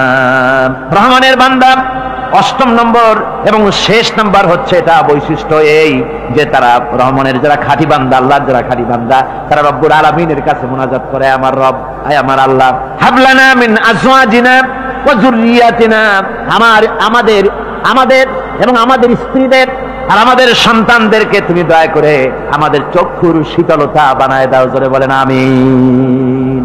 ওয়াজআলনা লিল মুত্তাকিনা ইমামা, আর আমার এই সন্তানদেরকে তুমি মুত্তাকিদের ইমাম বানায় দাও। শুধু মুত্তাকি বানায় না, মুত্তাকিদের নেতা বানায় দাও। জোরে বলেন সুবহানাল্লাহ। এই কথা, এই সূরাটা, এইটা তখনকার কথা যখন এই মুমিনদের মক্কি সূরা, তো এটা যখন মক্কা শরীফে দেখা গেল যে মুসলমানেরা, যিনি ইসলাম কবুল করেছেন তার বাপ কাফের, যিনি ইসলাম কবুল করেছেন কারো বাপ কাফের, কারো মা কাফের, কারো সন্তান কাফের, কারো মেয়ে কাফের, কারো জামাই কাফের, সব প্রিয়জনেরা কুফরি হালতে আছে। আর এগুলি দেখে তাদের চক্ষুর মধ্যে কাটা বিঁধতেছিল, চক্ষু জর্জরিত হয়ে যাচ্ছিল। নিজের সন্তানের চেহারা যত ভালো হোক, সন্তান যতই শিক্ষা দীক্ষা থেকে যতই উন্নত আর ভালো হোক না কেন, সে যদি জাহান্নামের দিকে অগ্রসর হতে থাকে, কোন নেককার ইমানদার পিতার মনে তার সান্ত্বনার কারণ হতে পারে না। সে তখন আল্লাহর দরবারে, আল্লাহ পাক বলেন ওই মুমিন বান্দারা আমার কাছে দোয়া করে যে রব্বুল আলামিন আমার সন্তানদেরকে, আমার স্ত্রীদেরকে আমার চোখের শীতলতা বানাও, তাদের আমল আখলাক কেমন বানাও, যাতে আমাদের চক্ষু ঠান্ডা হয়ে যায়। জোরে বলেন আমিন, জোরে বলেন আমিন। সন্তানদের জন্য আল্লাহর কাছে দোয়া করতে হবে। আপনারা দেখেন, চোখের সামনে দেখতে পাচ্ছেন সন্তান সিনেমায় যাচ্ছে, সন্তান নামাজ পড়ে না, সন্তান রোজা রাখে না, সন্তান মানুষের তৈরি করা মতাদর্শের পেছনে স্লোগান দিচ্ছে, দৌড়াচ্ছে, আর আপনি পিতা হয়ে তাকে ঠেকাচ্ছেন না।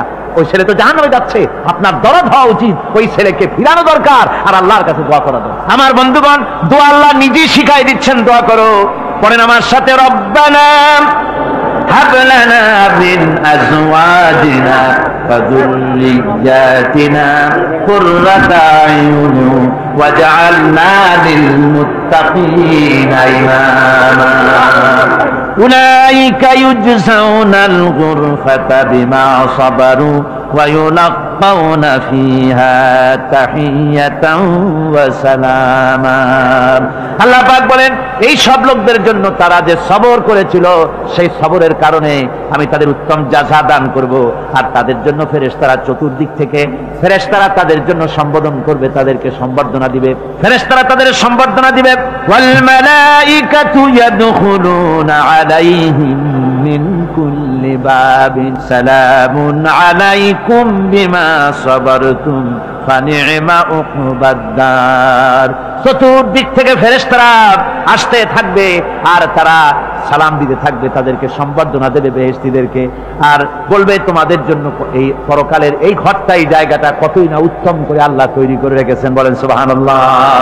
সালামুন আলাইকুম। আল্লাহ বলছেন, উলাইকা ইউজজাউনাল গুরফাতা বিমা সাবারু।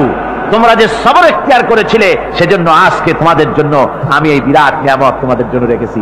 দ্বীনকে চালু করতে গেলে, ইসলামী আন্দোলন করতে গেলে বিপদ আসে, আর সেই বিপদে সবর এখতিয়ার করতে হয়। কত ভয় আসে, লোভ আসে, কত কিছু আসে। এগুলিকে উপেক্ষা করে যারা ইসলামী আন্দোলনের জন্য নফসের খাহেশকে, আরামকে হারাম করে দিয়ে আন্দোলনে যারা ঝাঁপিয়ে পড়তে পারে, তাদের জন্য আল্লাহ পাক এই সমস্ত নিয়ামত রেখে দিয়েছেন। কুল মা ইয়াবাউ বিকুম রাব্বি লাউলা দুআউকুম ফাকাদ কাযাবতুম ফাসাউফা ইয়াকুনু লিজামা। ও নবী, আপনি এদেরকে বলেন, আপনি এই লোকগুলিকে বলেন যে তোমাদের ব্যাপারে আল্লাহর কি প্রয়োজন পড়েছে যদি তোমরা আল্লাহকে নাই ডাকো, আল্লাহর কাছে যদি দোয়া না করো, যদি হাত না পাতো, আল্লাহ কি যদি না ডাকো, তাহলে তোমাদের এই আল্লাহর দরকার নেই। ফাকাদ কাযাবতুম, তোমরা তো অস্বীকার করে চলছো। ফাসাউফা ইয়াকুনু লিজামা, খুব তাড়াতাড়ি করে তোমরা বুঝতে পারবে, এমন অবস্থা, এমন আযাব আসবে যে তখন তোমাদের প্রাণ বাঁচানোই দায় হয়ে পড়বে। আমার বন্ধুগণ, একটা মানুষের সাথে মানুষের সৃষ্টি আর পাথরও সৃষ্টি, পাথরও একটা মাখলুক, মানুষও মাখলুক। পাথরের সাথে মানুষের পার্থক্য কোথায়? পাথর আল্লাহর দরবারে হাত তুলতে পারে না, আল্লাহকে ডাকতে পারে না, মোনাজাত করতে পারে না। মানুষ ডাকতে পারে, হাত তুলতে পারে, তার হাত দেওয়া আছে। মানুষ হয়ে যদি আল্লাহর দরবারে হাত তুলতে না পারলেন, চোখের পানি যদি না ফেলতে পারলেন, আল্লাহ পাক বলছেন, ও নবী বলে দেন, আপনি বলুন তোমাদের দিয়ে কি প্রয়োজন আল্লাহর? লাউলা দুআউকুম, তোমরা যদি সেই আল্লাহকে যদি না ডাকো, যদি তার কাছে হাত না তোলো, তাহলে তোমাদের দিয়ে আল্লাহর দরকারটা কি? তোমাদেরকে রব্বুল আলামিন তৃণখণ্ডের মতো উড়িয়ে দিবেন, কোন মর্যাদা থাকবে না আল্লাহর কাছে। সুতরাং মর্যাদা পেতে হলে আল্লাহকে ডাকতে হবে, আল্লাহর কাছে চাইতে হবে। এভাবে করে আল্লাহ পাক তার বান্দাদেরকে নির্দেশ করছেন। আমার বন্ধুগণ, এই মোট 8টি বৈশিষ্ট্য ইসলামের আপনার মুমিন বান্দাদের জন্য, রহমানের খাঁটি বান্দাদের জন্য এই 8টি বৈশিষ্ট্য আল্লাহ পাক দান করেছেন। এই 8টি বৈশিষ্ট্য যেন আল্লাহ পাক আমাদের মধ্যে দান করে দেন। জোরে বলেন আমিন, আরো জোরে বলেন আমিন। 8টি বৈশিষ্ট্যের জন্য আল্লাহ পাক বেহেশত রেখেছেন। 8টি বেহেশত কয়টি? এই 8টি বেহেশতের দরওয়াজা আল্লাহ যেন আমাদের জন্য কিয়ামতে খুলে দেন। জোরে কোন আমিন। আমার ভাইরা, আল্লাহ রাব্বুল আলামিন এই কোরআন যে নাজিল করেছিলেন, এই কোরআন দিয়ে এই ধরনের নৈতিক গুণে গুণান্বিত একটা জনসমষ্টি তৈরি করেছিলেন আল্লাহর হাবিব জনাব মুহাম্মদ রাসূলুল্লাহ সাল্লাল্লাহু আলাইহি ওয়াসাল্লাম। আর সেই জনসমষ্টি দিয়ে রাসূল পাক সাল্লাল্লাহু আলাইহি ওয়াসাল্লাম একটি ইসলামী কল্যাণমূলক রাষ্ট্র তৈরি করেছিলেন। রাসূলুল্লাহ কি করেছিলেন? একটা রাষ্ট্র, এই যা বললাম, এই 5 দিন ধরে যা বললাম, এই সব গুণাবলী দিয়ে, এই সব বৈশিষ্ট্য দিয়ে রাসূলুল্লাহ একটা জনগোষ্ঠী তৈরি করেছিলেন। সেই জনগোষ্ঠী নিয়ে মক্কি জিন্দেগি থেকে রাসূলুল্লাহ মদিনায় আসলেন। আর মদিনায় এসে রাসূলুল্লাহ এখন রাষ্ট্রপ্রধান হয়ে গেলেন। কি হয়ে গেলেন? রাষ্ট্রপ্রধান, প্রেসিডেন্ট হয়ে গেলেন। রাসূলুল্লাহ আজকে প্রেসিডেন্ট, রাষ্ট্র হলো। আর কোরআন দিলেন সংবিধান হিসেবে, শাসনতন্ত্র হিসেবে। আল্লাহর নবী বললেন, আজকে আমি দেশবাসীকে এমন একটা কনস্টিটিউশন, এমন একটি সংবিধান দেশবাসীকে আমি দিলাম, যেই সংবিধানের বদৌলতে সমাজে আর চুরি থাকবে না, ডাকাতি থাকবে না, জেনা থাকবে না, ব্যভিচার থাকবে না। এর বদৌলতে মানুষ এখন দরজা খুলে ঘুমাতে পারবে, আর কোনো অশান্তি থাকবে না, চুরি হবে না, ডাকাতি হবে না, নারী ধর্ষণ হবে না, হত্যা হবে না, আরামের জমিন হয়ে যাবে, আর মানুষ শান্তিতে বসবাস করতে পারবে। হুজুর বললেন, খায়রুল কুরুনি কারনি, সর্বশ্রেষ্ঠ যুগ হচ্ছে আমার যুগ। আমার বন্ধুগণ, কোরআনের সমাজই ছিল পৃথিবীর সর্বশ্রেষ্ঠ সমাজ। সেই সমাজ ব্যবস্থাকে আমরা ভুলে গিয়েছি। আজকে সমাজতন্ত্র ব্যর্থ হলো কেন? কমিউনিজম ব্যর্থ হলো কেন? ব্যর্থ হওয়ার একমাত্র কারণ হলো তারা মানুষকে খেতে দিতে পারে নাই, পড়তে দিতে পারে নাই। পুঁজিবাদও ব্যর্থ, সমাজতন্ত্র ব্যর্থ। আসলে ওরা বলেছে আমরা সবাইকে সমান করে দেব, খাইতে দেব, পড়তে দেব, কাপড় দেব, চোপড় দেব, ওষুধ দেব, তোমাদের মৌলিক অধিকার, মৌলিক প্রয়োজন মিটাবো, এগুলি সব তারা বলেছে। কিন্তু মৌলিক প্রয়োজন মিটাতে পারে নাই। 70 বছর যেতে পারল না, বিদায় হয়ে গিয়েছে। মৌলিক প্রয়োজন মিটাতে পারে শুধুমাত্র কোরআন। কে মিটাতে পারে? কে পারে? কোরআন পারে মানুষের মৌলিক প্রয়োজন মিটাতে। তাই কোরআনে কারীমকে আল্লাহ রাব্বুল আলামিন অবতীর্ণ করলেন। আর কোরআন দিয়ে রাসূল পাক সাল্লাল্লাহু আলাইহি ওয়াসাল্লাম একটা সমাজ তৈরি করলেন, এমন সমাজ যেখানে রাষ্ট্রপ্রধানের পেট ফুলে উঠলো না খাইয়া, রাষ্ট্রপ্রধানের বিরাট বিল্ডিং উঠলো না, বিদেশে টাকা জমা হলো না। আজকে আমরা দেখি পৃথিবীতে কত জায়গায় রাষ্ট্রপ্রধান নিজের ছেলেবেলে নাই, হাওলাত করা ছেলে একটা, তাও যদি এত টাকা পয়সা বিদেশে জমা করে, তাহলে মানুষেরা মন্তব্য করে যদি নিজের ছেলে থাকতো তাহলে তো গোটা বাংলাদেশ বিদেশি ব্যাংকে জমা দিয়ে দিত। ইসলাম পৃথিবীতে এসেছে মানুষকে এমন এক শান্তির বিধান দিতে। রাষ্ট্রপ্রধান মুহাম্মদ রাসূলুল্লাহ সাল্লাল্লাহু আলাইহি ওয়াসাল্লাম, মানুষ খাবার পেয়েছে, দরজা খুলে ঘুমাবার সুযোগ পেয়েছে। আজ হযরত আবু হুরায়রা রাদিয়াল্লাহু তাআলা আনহু বলেন, আমি রাসূলুল্লাহর কাছে গেলাম, হুজুরকে গিয়ে সালাম করলাম। আল্লাহর নবী সালামের জবাব দিলেন, কিন্তু দেখতে পেলাম মুখ নড়ে, আওয়াজ বেরোলো না। কারণ কি? কাছে গিয়ে দেখি নবীজি ক্ষুধার যন্ত্রণায় কথা বলতেছেন, আওয়াজ বেরোতেছে না। এত ক্ষুধা লেগেছে আল্লাহর নবীর। 2-4 দিন চলে গেছে, খাবার নাই। রাসূলুল্লাহ সমস্ত গনিমতের মাল, যাকাত সদকার মালগুলি, খাদ্য দ্রব্যগুলি 2 হাতে বিতরণ করেছেন। নিজের পেটে খাবার নাই, মানুষকে দিতেছেন। দিতে দিতে এশার নামাজ পড়ে নবীজি ঘরের মধ্যে প্রবেশ করে হযরত আয়েশা সিদ্দিকা রাদিয়াল্লাহু তাআলা আনহাকে ডেকে বলেন, আয়েশা রে, সারাদিন কষ্ট করেছি, দারুণ ক্ষুধা লেগেছে, তাড়াতাড়ি করে কিছু খাবার আমারে এনে দাও। হযরত আয়েশা হুজুরের ক্ষুধার্ত শ্রান্ত ক্লান্ত চেহারার দিকে তাকাইয়া হযরত আয়েশা কেঁদে ফেলেছেন। হযরত মা আয়েশা কাঁদেন আর বলেন, ইয়া রাসূলুল্লাহ, হে আল্লাহর নামের কসম করে বলি, আমি আয়েশার ঘরে কোনো পানি ছাড়া কোনো খাবার নাই। দিন প্রতিষ্ঠার জন্য রক্ত দিয়েছেন, ঠিক কিনা? 8 বছর, 8টি বছর পর্যন্ত কারারুদ্ধ ছিলেন। তাকে জিজ্ঞেস করা হয়েছে, ইমাম সাহেব জেলের মধ্যে তো আছেন, কষ্ট হয়? ইমাম সাহেব বলেছেন, না, কষ্ট হয় না, তবে মাঝে মাঝে একটু কষ্ট হয় মনে। 2-4 মাস পর পর আমার বুড়ি মাকে এনে হাজির করা হয় জেলখানার মধ্যে, আর আমার মায়ের সামনে আমাকে পেটানো হয়, যেন মা আমাকে বলে যে এদের সাথে একমত হয়ে যা, সেই জন্য পেটানো হয়।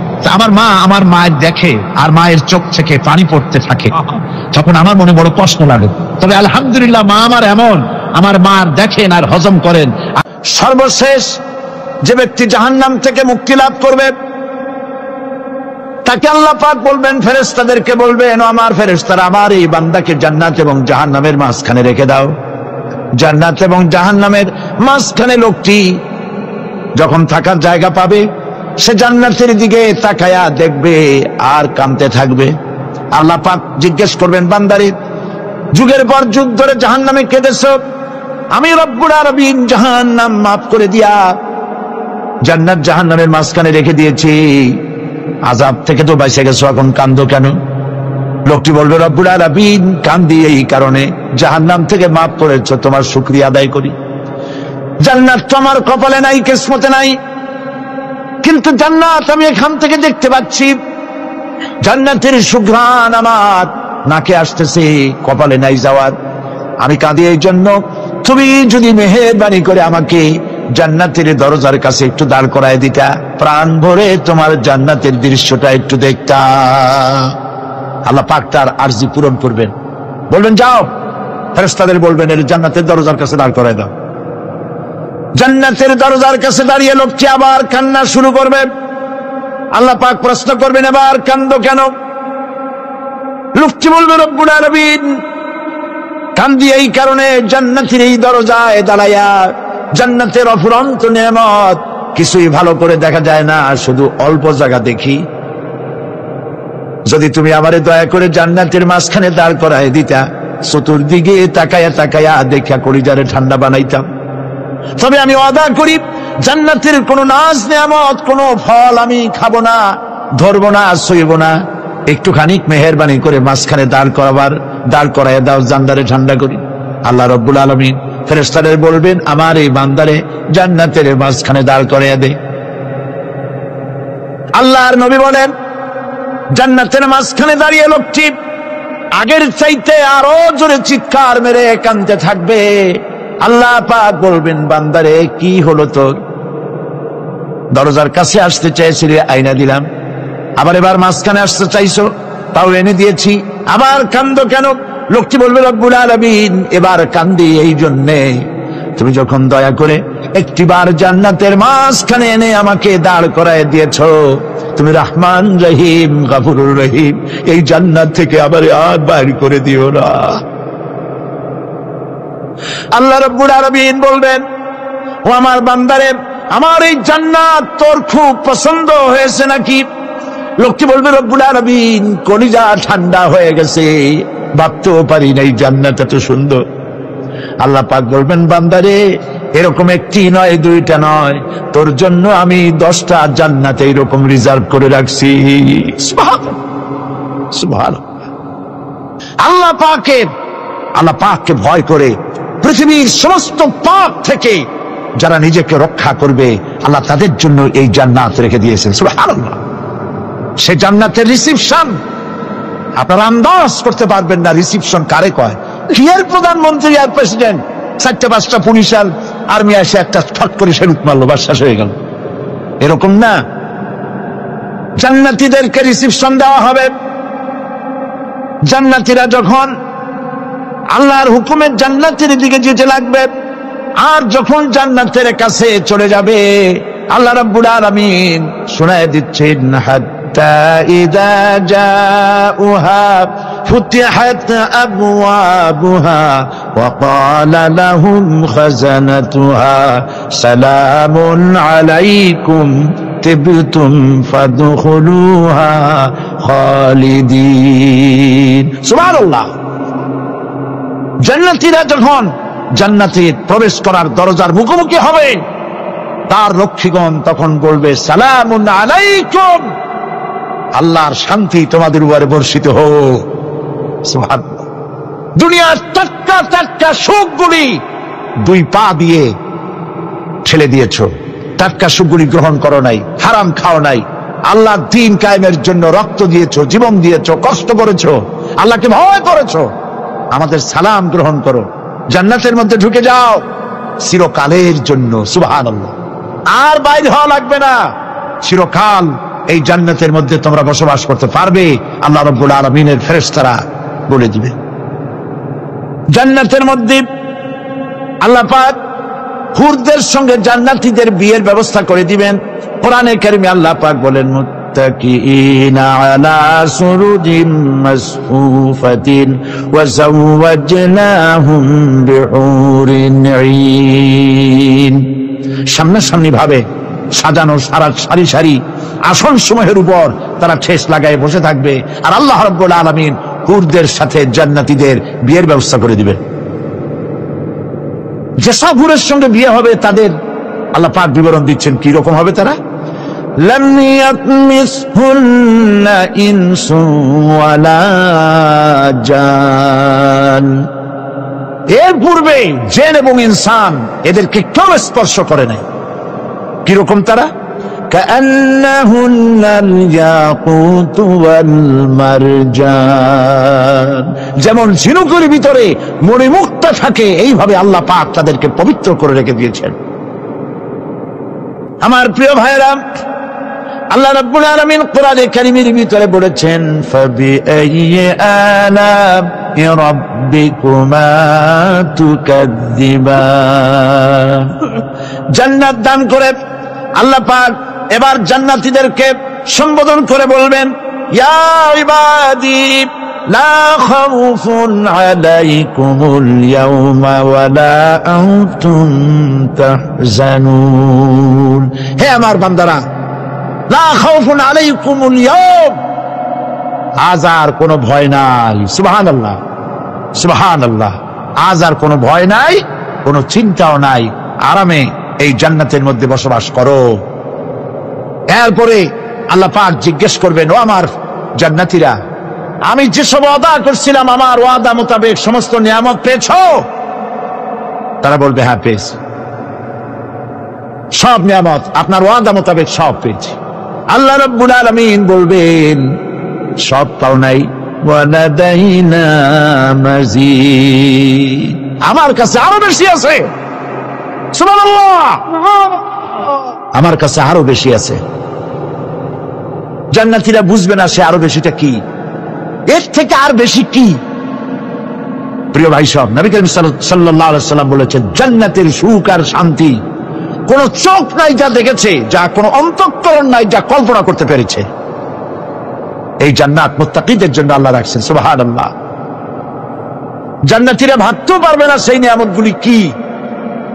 প্রিয় ভাই সব, সেই মুহূর্তে আল্লাহর নবী মুহাম্মদ রাসূলুল্লাহ সাল্লাল্লাহু আলাইহি ওয়াসাল্লাম বলবেন, রব্বুল আলামিন, আমার উম্মতেরা জান্নাতীরা বুঝতে পারে নাই আপনার কাছে কি নিয়ামত আরো বেশি আছে।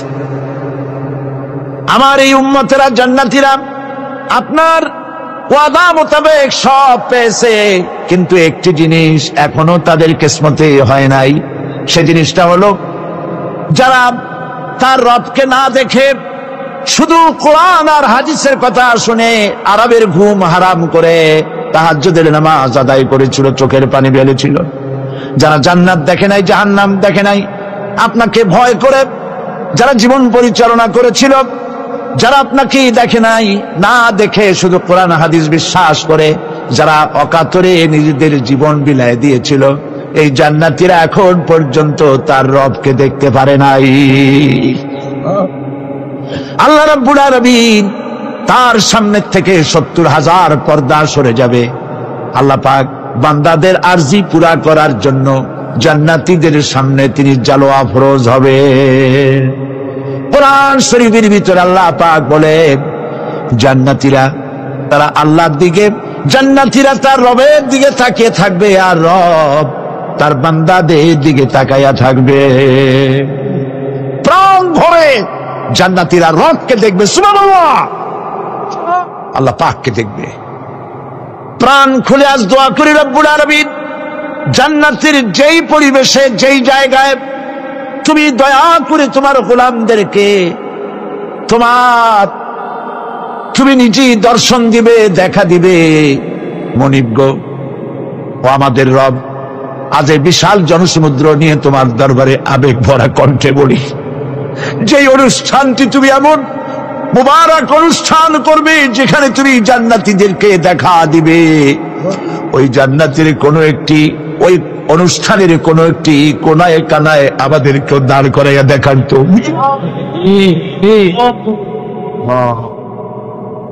ভাই সব, আল্লাহ রাব্বুল আলামিন মানুষের সামনে এত সব নিয়ামত রেখেছেন, এই জান্নাত দান করবেন। এরপরে আল্লাহ রাব্বুল আলামিন কোরআনে কারীমের মধ্যে বলেছেন, রব্বিস সামাওয়াতি ওয়াল আরদি ওয়া মা বাইনাহুমার রাহমানি লা ইয়ামলিকুনা মিনহু খিতাবা। এই সব পুরস্কার রয়েছে তোমাদের সেই রবের পক্ষ থেকে যিনি আকাশ আর জমিনের মালিক। সুবহানাল্লাহ বলবেন না? যার সামনে কথা বলার ক্ষমতা কারো হবে না। এটি একটি মারাত্মক কথা। কিয়ামতের দিন আল্লাহর দরবারে কেউ কথা বলতে পারবে না আল্লাহর নির্দেশ ছাড়া। একটি আকীদা পরিষ্কার করে নিয়ে যান আপনাদের, সে আকীদাটা এভাবে পরিষ্কার করুন, কোন পীর সাহেব, কোন খাজা বাবা, কোন মাওলানা, কোন মুহাদ্দিস, কোন বুজুর্গ আপনাকে সুপারিশ করতে পারবে না যদি না আল্লাহ পাক তাকে কথা বলার তৌফিক না দেয়। মনে থাকবে এটা। আয়াতুল কুরসির ভিতরে আমরা পড়ি, মান যাল্লাযী ইয়াশফাউ ইনদাহু ইল্লা বিইজনিহি। আল্লাহ পাক বলেছেন কিয়ামতের দিন আল্লাহর দরবারে কার সাহস আছে কথা বলতে পারে? মান যাল্লাযী ইয়াশফাউ ইনদাহু ইল্লা বিইজনিহি। আল্লাহর অর্ডার ছাড়া, হুকুম ছাড়া আল্লাহর সামনে কথা বলার সেদিন কেউ থাকবে না। সুবহানাল্লাহ, কেউ কথা বলতে পারবে না। সুপারিশ করতে হবে আল্লাহ যারে বলেন তুমি করো, অমুকের জন্য করো, সেই ব্যক্তি শুধু তার জন্যই করতে পারবে, আর কেউ কথা বলতে পারবে না। সেই কঠিন হাসরের ময়দান, যেদিন শুধুমাত্র আল্লাহ পাক কথা বলবেন, আর যারে বলতে বলবেন সেই কেবলমাত্র বলতে পারবে। সুপারিশ এটি আল্লাহ পাক কিয়ামতে পারমিশন দিলে বলা যাবে। হযরত ইব্রাহিম আলাইহিস সালাম, হযরত ইব্রাহিম আলাইহিস সালাম কিয়ামতের দিন তার নিজের পিতা সম্পর্কে সুপারিশ করবেন, রব্বুল আলামিন আমার আব্বার জন্য সুপারিশ করতেছি, মেহেরবানি করে জাহান্নাম থেকে তারে আপনি রক্ষা করুন। আল্লাহ রব্বুল আলামিন বলবেন, ইব্রাহিম তোমার সুপারিশ মঞ্জুর হবে না। প্রিয় ভাই সব একটু মাথা খাটান, চিন্তা করেন। উলুল আযম পয়গম্বর, জাতির পিতা। কে জাতির পিতা? চিল্লায় বলুন, কলিজা সাফ করে ফেলুন। মুসলমানদের জাতির পিতা হাবিজাবি কেউ হতে পারে না। মিল্লাতা আবিকুম ইব্রাহিম, ইব্রাহিম আলাইহিস সালাম এই মিল্লাতের পিতা। সুবহানাল্লাহ। হযরত ইব্রাহিম আলাইহিস সালাম কিয়ামতের দিন বলবেন, আল্লাহ আমার আব্বার জন্য সুপারিশ করছি। আল্লাহ পাক বলবেন মঞ্জুর হবে না। আজর তোমার পিতা হতে পারে, কিন্তু আমার খলিলকে আগুনে ঢালার জন্য নমরুদকে সে সহযোগিতা করেছে, আমি তোমার পিতাকে ক্ষমা করব না। নবী করিম সাল্লাল্লাহু আলাইহি সাল্লামকে সাহাবায়ে কেরাম জিজ্ঞেস করেছেন, হে রাসূল আপনার আব্বা এবং আম্মার অবস্থা কি হবে? নবী করিম সাল্লাল্লাহু আলাইহি সাল্লাম কেঁদে ফেলেছেন, সাওয়াব বলেছেন আমি তাদের কোনো উপকারে আসব না। আল্লাহু আকবার। আপনি মনে করছেন নাকি যে ইয়া নবী সালাম আলাইকা বলি অমনি নবীর সুপারিশ পাবেন? এত সহজ। কতগুলো রসগোল্লা খাইলেন আর বড় একটা মিছিল করলেন আর অমনি চলে যাবেন? পৃথিবীর সব মানুষ, সাহাবায়ে কেরাম বাদ দেন, পৃথিবীর সমস্ত মানুষ একত্রিত হয়ে আবু তালেব রাসূলুল্লাহকে যে ভালোবেসেছেন, ওর 1000 ভাগের 1 ভাগও সারা দুনিয়ার মানুষ রাসূলুল্লাহকেই ভালোবাসতে পারবে? পারবে? নিজের ছেলে আলীকে, আলী রাদিয়াল্লাহু তাআলা আনহুকে আলাদা বিছানায় শোয়াইয়া, ছোট্ট মানুষ হযরত আলী আলাদা জায়গায় রাখিয়া মুহাম্মদুর রাসূলুল্লাহ সাল্লাল্লাহু আলাইহি ওয়াসাল্লাম এতিম মানুষ তারে কলিজার সাথে বুকের মধ্যে আশ্রয় দিয়ে আগলে রেখেছেন বুক পড়ে। সেই আবু তালেব মৃত্যুর সময় নবী করিম সাল্লাল্লাহু আলাইহি ওয়াসাল্লাম বলেছিলেন, চাচা একটিবার আমার কানে তাওহীদের কালেমা শোনায় দেন।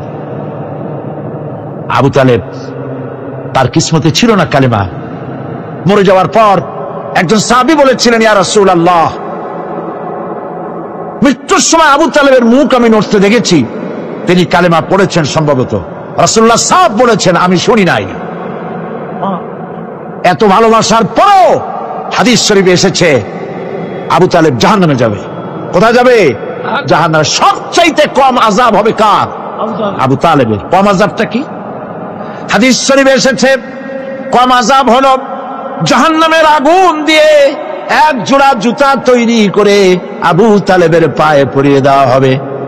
সেই জাহান্নামের আগুনের তৈরি করা জুতার তাপে আবু তালেবের মাথার ঘিলুগুলো টকবক করে বউ পড়তে লাগবে।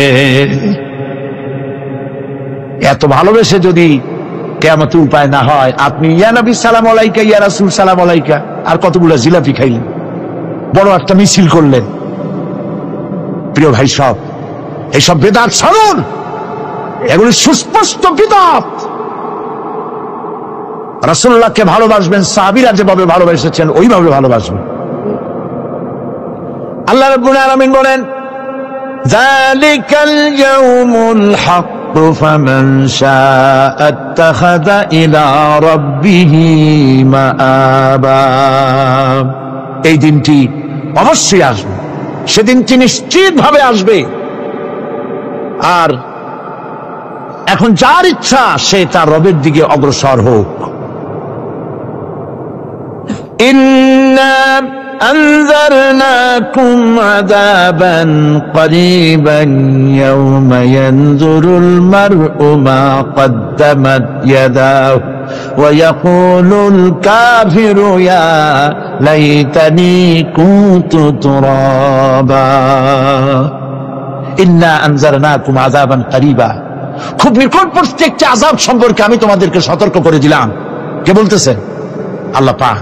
লক্ষ্য করুন আল্লাহ কি বলছেন, খুব নিকটবর্তী একটি কঠিন শাস্তি, আযাব অর্থাৎ কিয়ামত, এ সম্পর্কে আমি তোমাদেরকে সতর্ক করে দিলাম। ইয়াউমা ইয়ানজুরুল মার'উ মা কদ্দামাত ইয়াদা, সেদিন প্রত্যেকটি লোক যা সে পাঠিয়ে দিয়েছিল এখানে, অর্থাৎ যা করেছিল সেগুলি সে দেখতে পাবে। আর তখন ওয়ায়াকুলুল কাফিরু ইয়া লাইতানি কুনতু তুরাবা। সেই কিয়ামতের ময়দানে অবস্থা দেখে কাফেররা বলবে, আহারে মানুষ না হইয়া যদি মাটি হইয়া যেতাম, যদি মাটি হতাম, যদি মানুষ না হয়ে না জন্মতাম, আজ এই হাসরের ময়দানে এইখানে এই বিচারের মুখোমুখি হতাম না, মাটি হইলে বরং অনেক ভালো হতো। এই পৃথিবীতে আমরা এসেছি, চলে যাব, যাওয়ার আগে এই কোরআন একটি বিশাল জনগোষ্ঠী এমন বানাতে চেয়েছে যে জনগোষ্ঠী এই কোরআন দিয়ে একটি বিশাল সমাজ গড়বে, রাষ্ট্র গড়বে, এমন রাষ্ট্র গড়বে যেই রাষ্ট্রে দুঃখ থাকবে না, অশান্তি থাকবে না, যেখানে সুখ থাকবে, সমৃদ্ধি থাকবে, আর কিয়ামতের দিন আল্লাহর জান্নাতে তারা চলে যাবে। তেমন একটি সমাজকে আমরা চাই। সবাই বলেন সেরকম একটি সমাজকে আমরা চাই। প্রিয় ভাই সব, কিয়ামতের দিন আমরা যেতে চাই জান্নাতে। কোথায় যেতে চাই বলেন? জোরে বলেন। এই জান্নাতে যাওয়ার জন্য, এই জান্নাতে যাওয়ার জন্য দুইটা কাজ করতে হবে। কয়টা কাজ? আল্লাহ রাব্বুল আলামিন বলেন, ফামান কানা ইয়ারজু লিকাআ রাব্বিহি ফালইয়ামাল আমালান সালিহান ওয়া লা ইউশরিক বিইবাদাতি রাব্বিহি আহাদা। আল্লাহ পাক বলেন, যে বাজারা আমার সঙ্গে দেখা করতে চায় কিয়ামতে, দুইটা কাজ করা লাগবে। বলেন কয়টা কাজ? একটা হলো নেক আমল। কি আমল বলেন? নেক আমল। নেক আমল কারে বলে? নেক আমল করতে হলে আবার দুইটা শর্ত লাগে। এক নম্বরে কাজটা করতে হবে আল্লাহরে খুশি করার জন্য। কারে খুশি করার জন্য? একটা মাদ্রাসা বানাইছি যাতে লোকেরা বলে যে বড় একটা মাদ্রাসা বানাইছে, এই জন্য মাদ্রাসা বানাবেন, মসজিদ বানাবেন, হসপিটাল বানাবেন, যা কিছু করেন নিয়ত হবে আল্লাহকে খুশি করা। নিয়ত হবে কারে খুশি করা? আল্লাহ পাককে খুশি করা। এই হলো নেক আমলের প্রথম শর্ত, কাজ হবে আল্লাহকে খুশি করার জন্য। দুই নম্বরে কাজটি হতে হবে সুন্নতে নববী সাল্লাল্লাহু আলাইহি ওয়াসাল্লামের উপরে। মনে থাকবে, দাড়ি রাখবো। কেন রাখবো? রাসূলের সুন্নাত। রাখবো কারে খুশি করার জন্য? আল্লাহকে খুশি করার জন্য। রাখবো কার মতো?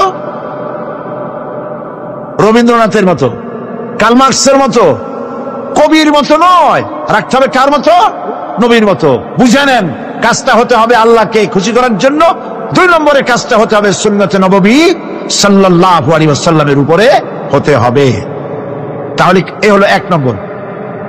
জান্নাতে যাওয়ার জন্য, আল্লাহর সাথে দেখা করার জন্য এক নম্বরের কাজ হলো নেক আমল। বলেন এক নম্বরের কাজ কি?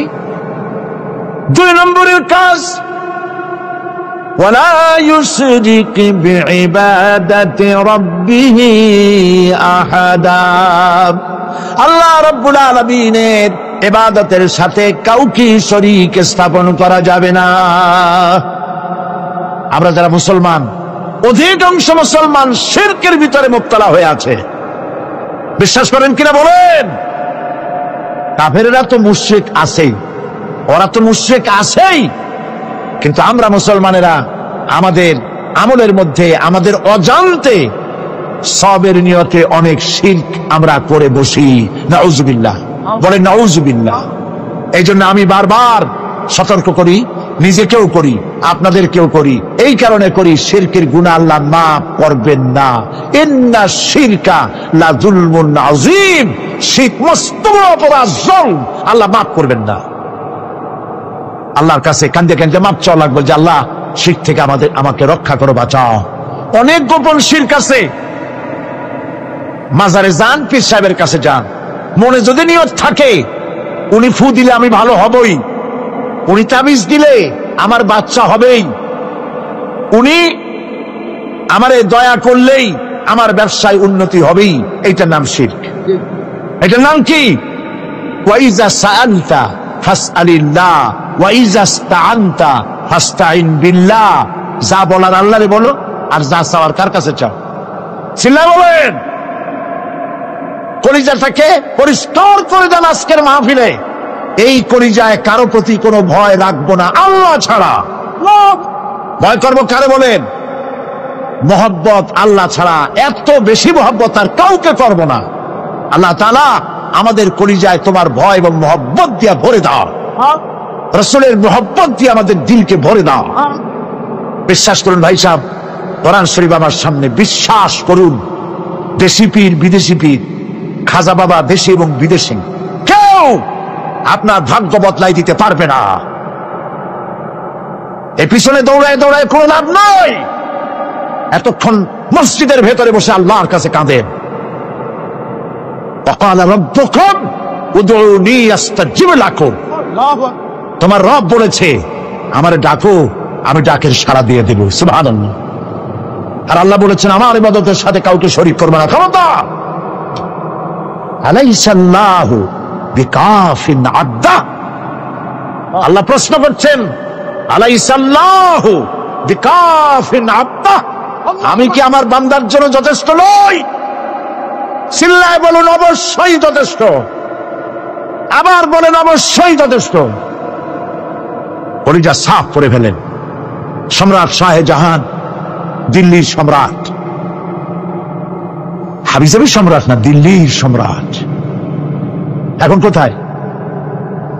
কবরের মধ্যে। কবি বলতেছেন, শাহনে জাহাं को जिन्हें फक्र से देते थे बाज, शाहने जहां को जिन्हें फक्र से देते थे बाज, वाज कब्र में है सूरह अलहम्दु की मोहताज।